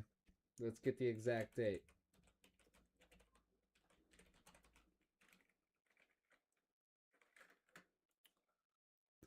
Zapata Offshore was founded in 1954 by George H.W. Bush, who later became the 41st president of the United States. Okay, so in 1954, him and the CIA op got together and formed a fucking oil company.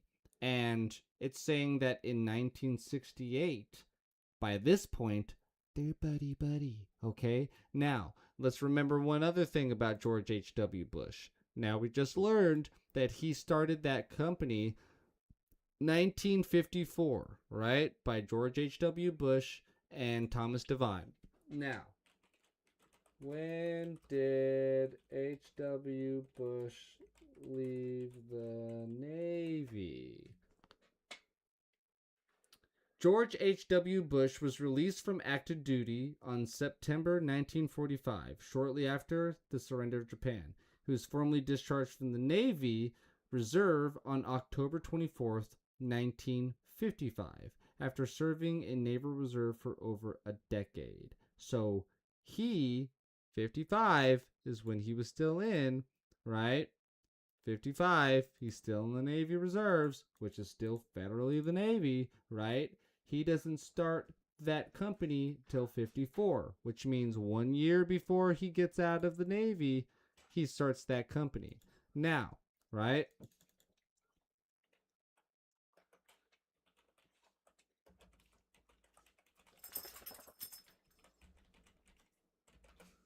That's not his first oil company. Remember, George Bush's first oil company was Bush Overbay Oil Development Company, founded in 1951 alongside business partner John Overbay. This venture marked the beginning of his industry career, right? So, he was already doing oil shit before he got out of the Navy. And then after he got out of the Navy, he continued to do his oil shit with the co-founder, which was Thomas Devine, right? He met Thomas Devine and started that company before he got out of the Navy, which means that when he was buddy-buddy with Thomas Devine, he was still working with the Navy. He still had ties to the Navy. He was still connected to naval intelligence. Now, you're probably asking yourself, what the fuck does all this mean? I thought you were going to get off 30 minutes ago. I was. And I didn't. But I'm about to get off now. But you should be fucking asking yourself, why is it this stuff is not being talked about? Like these ties and these connections. Obviously, there's something going on with the money and the oil, and it's connected. And there's a lot of money being put into not noticing that. And a lot of that money, at least on the Turning Point USA side, is being donated by that oil company structure. Not that Zapata Offshore, but I mean, like, you know, it's oil money. It's money from oil companies, you know what I mean? It's no bad. It's bad. But, you know, I'm gonna leave you guys with that. I've had a piss for like 40 minutes now. So I'm gonna hop off. My lady's here. Give her a smooch. Go play with the boof. Y'all take it easy. See you guys. I'm gonna say tomorrow because I'm gonna try to get on tomorrow. Yeah, I'll see you tomorrow. All right. Take it easy.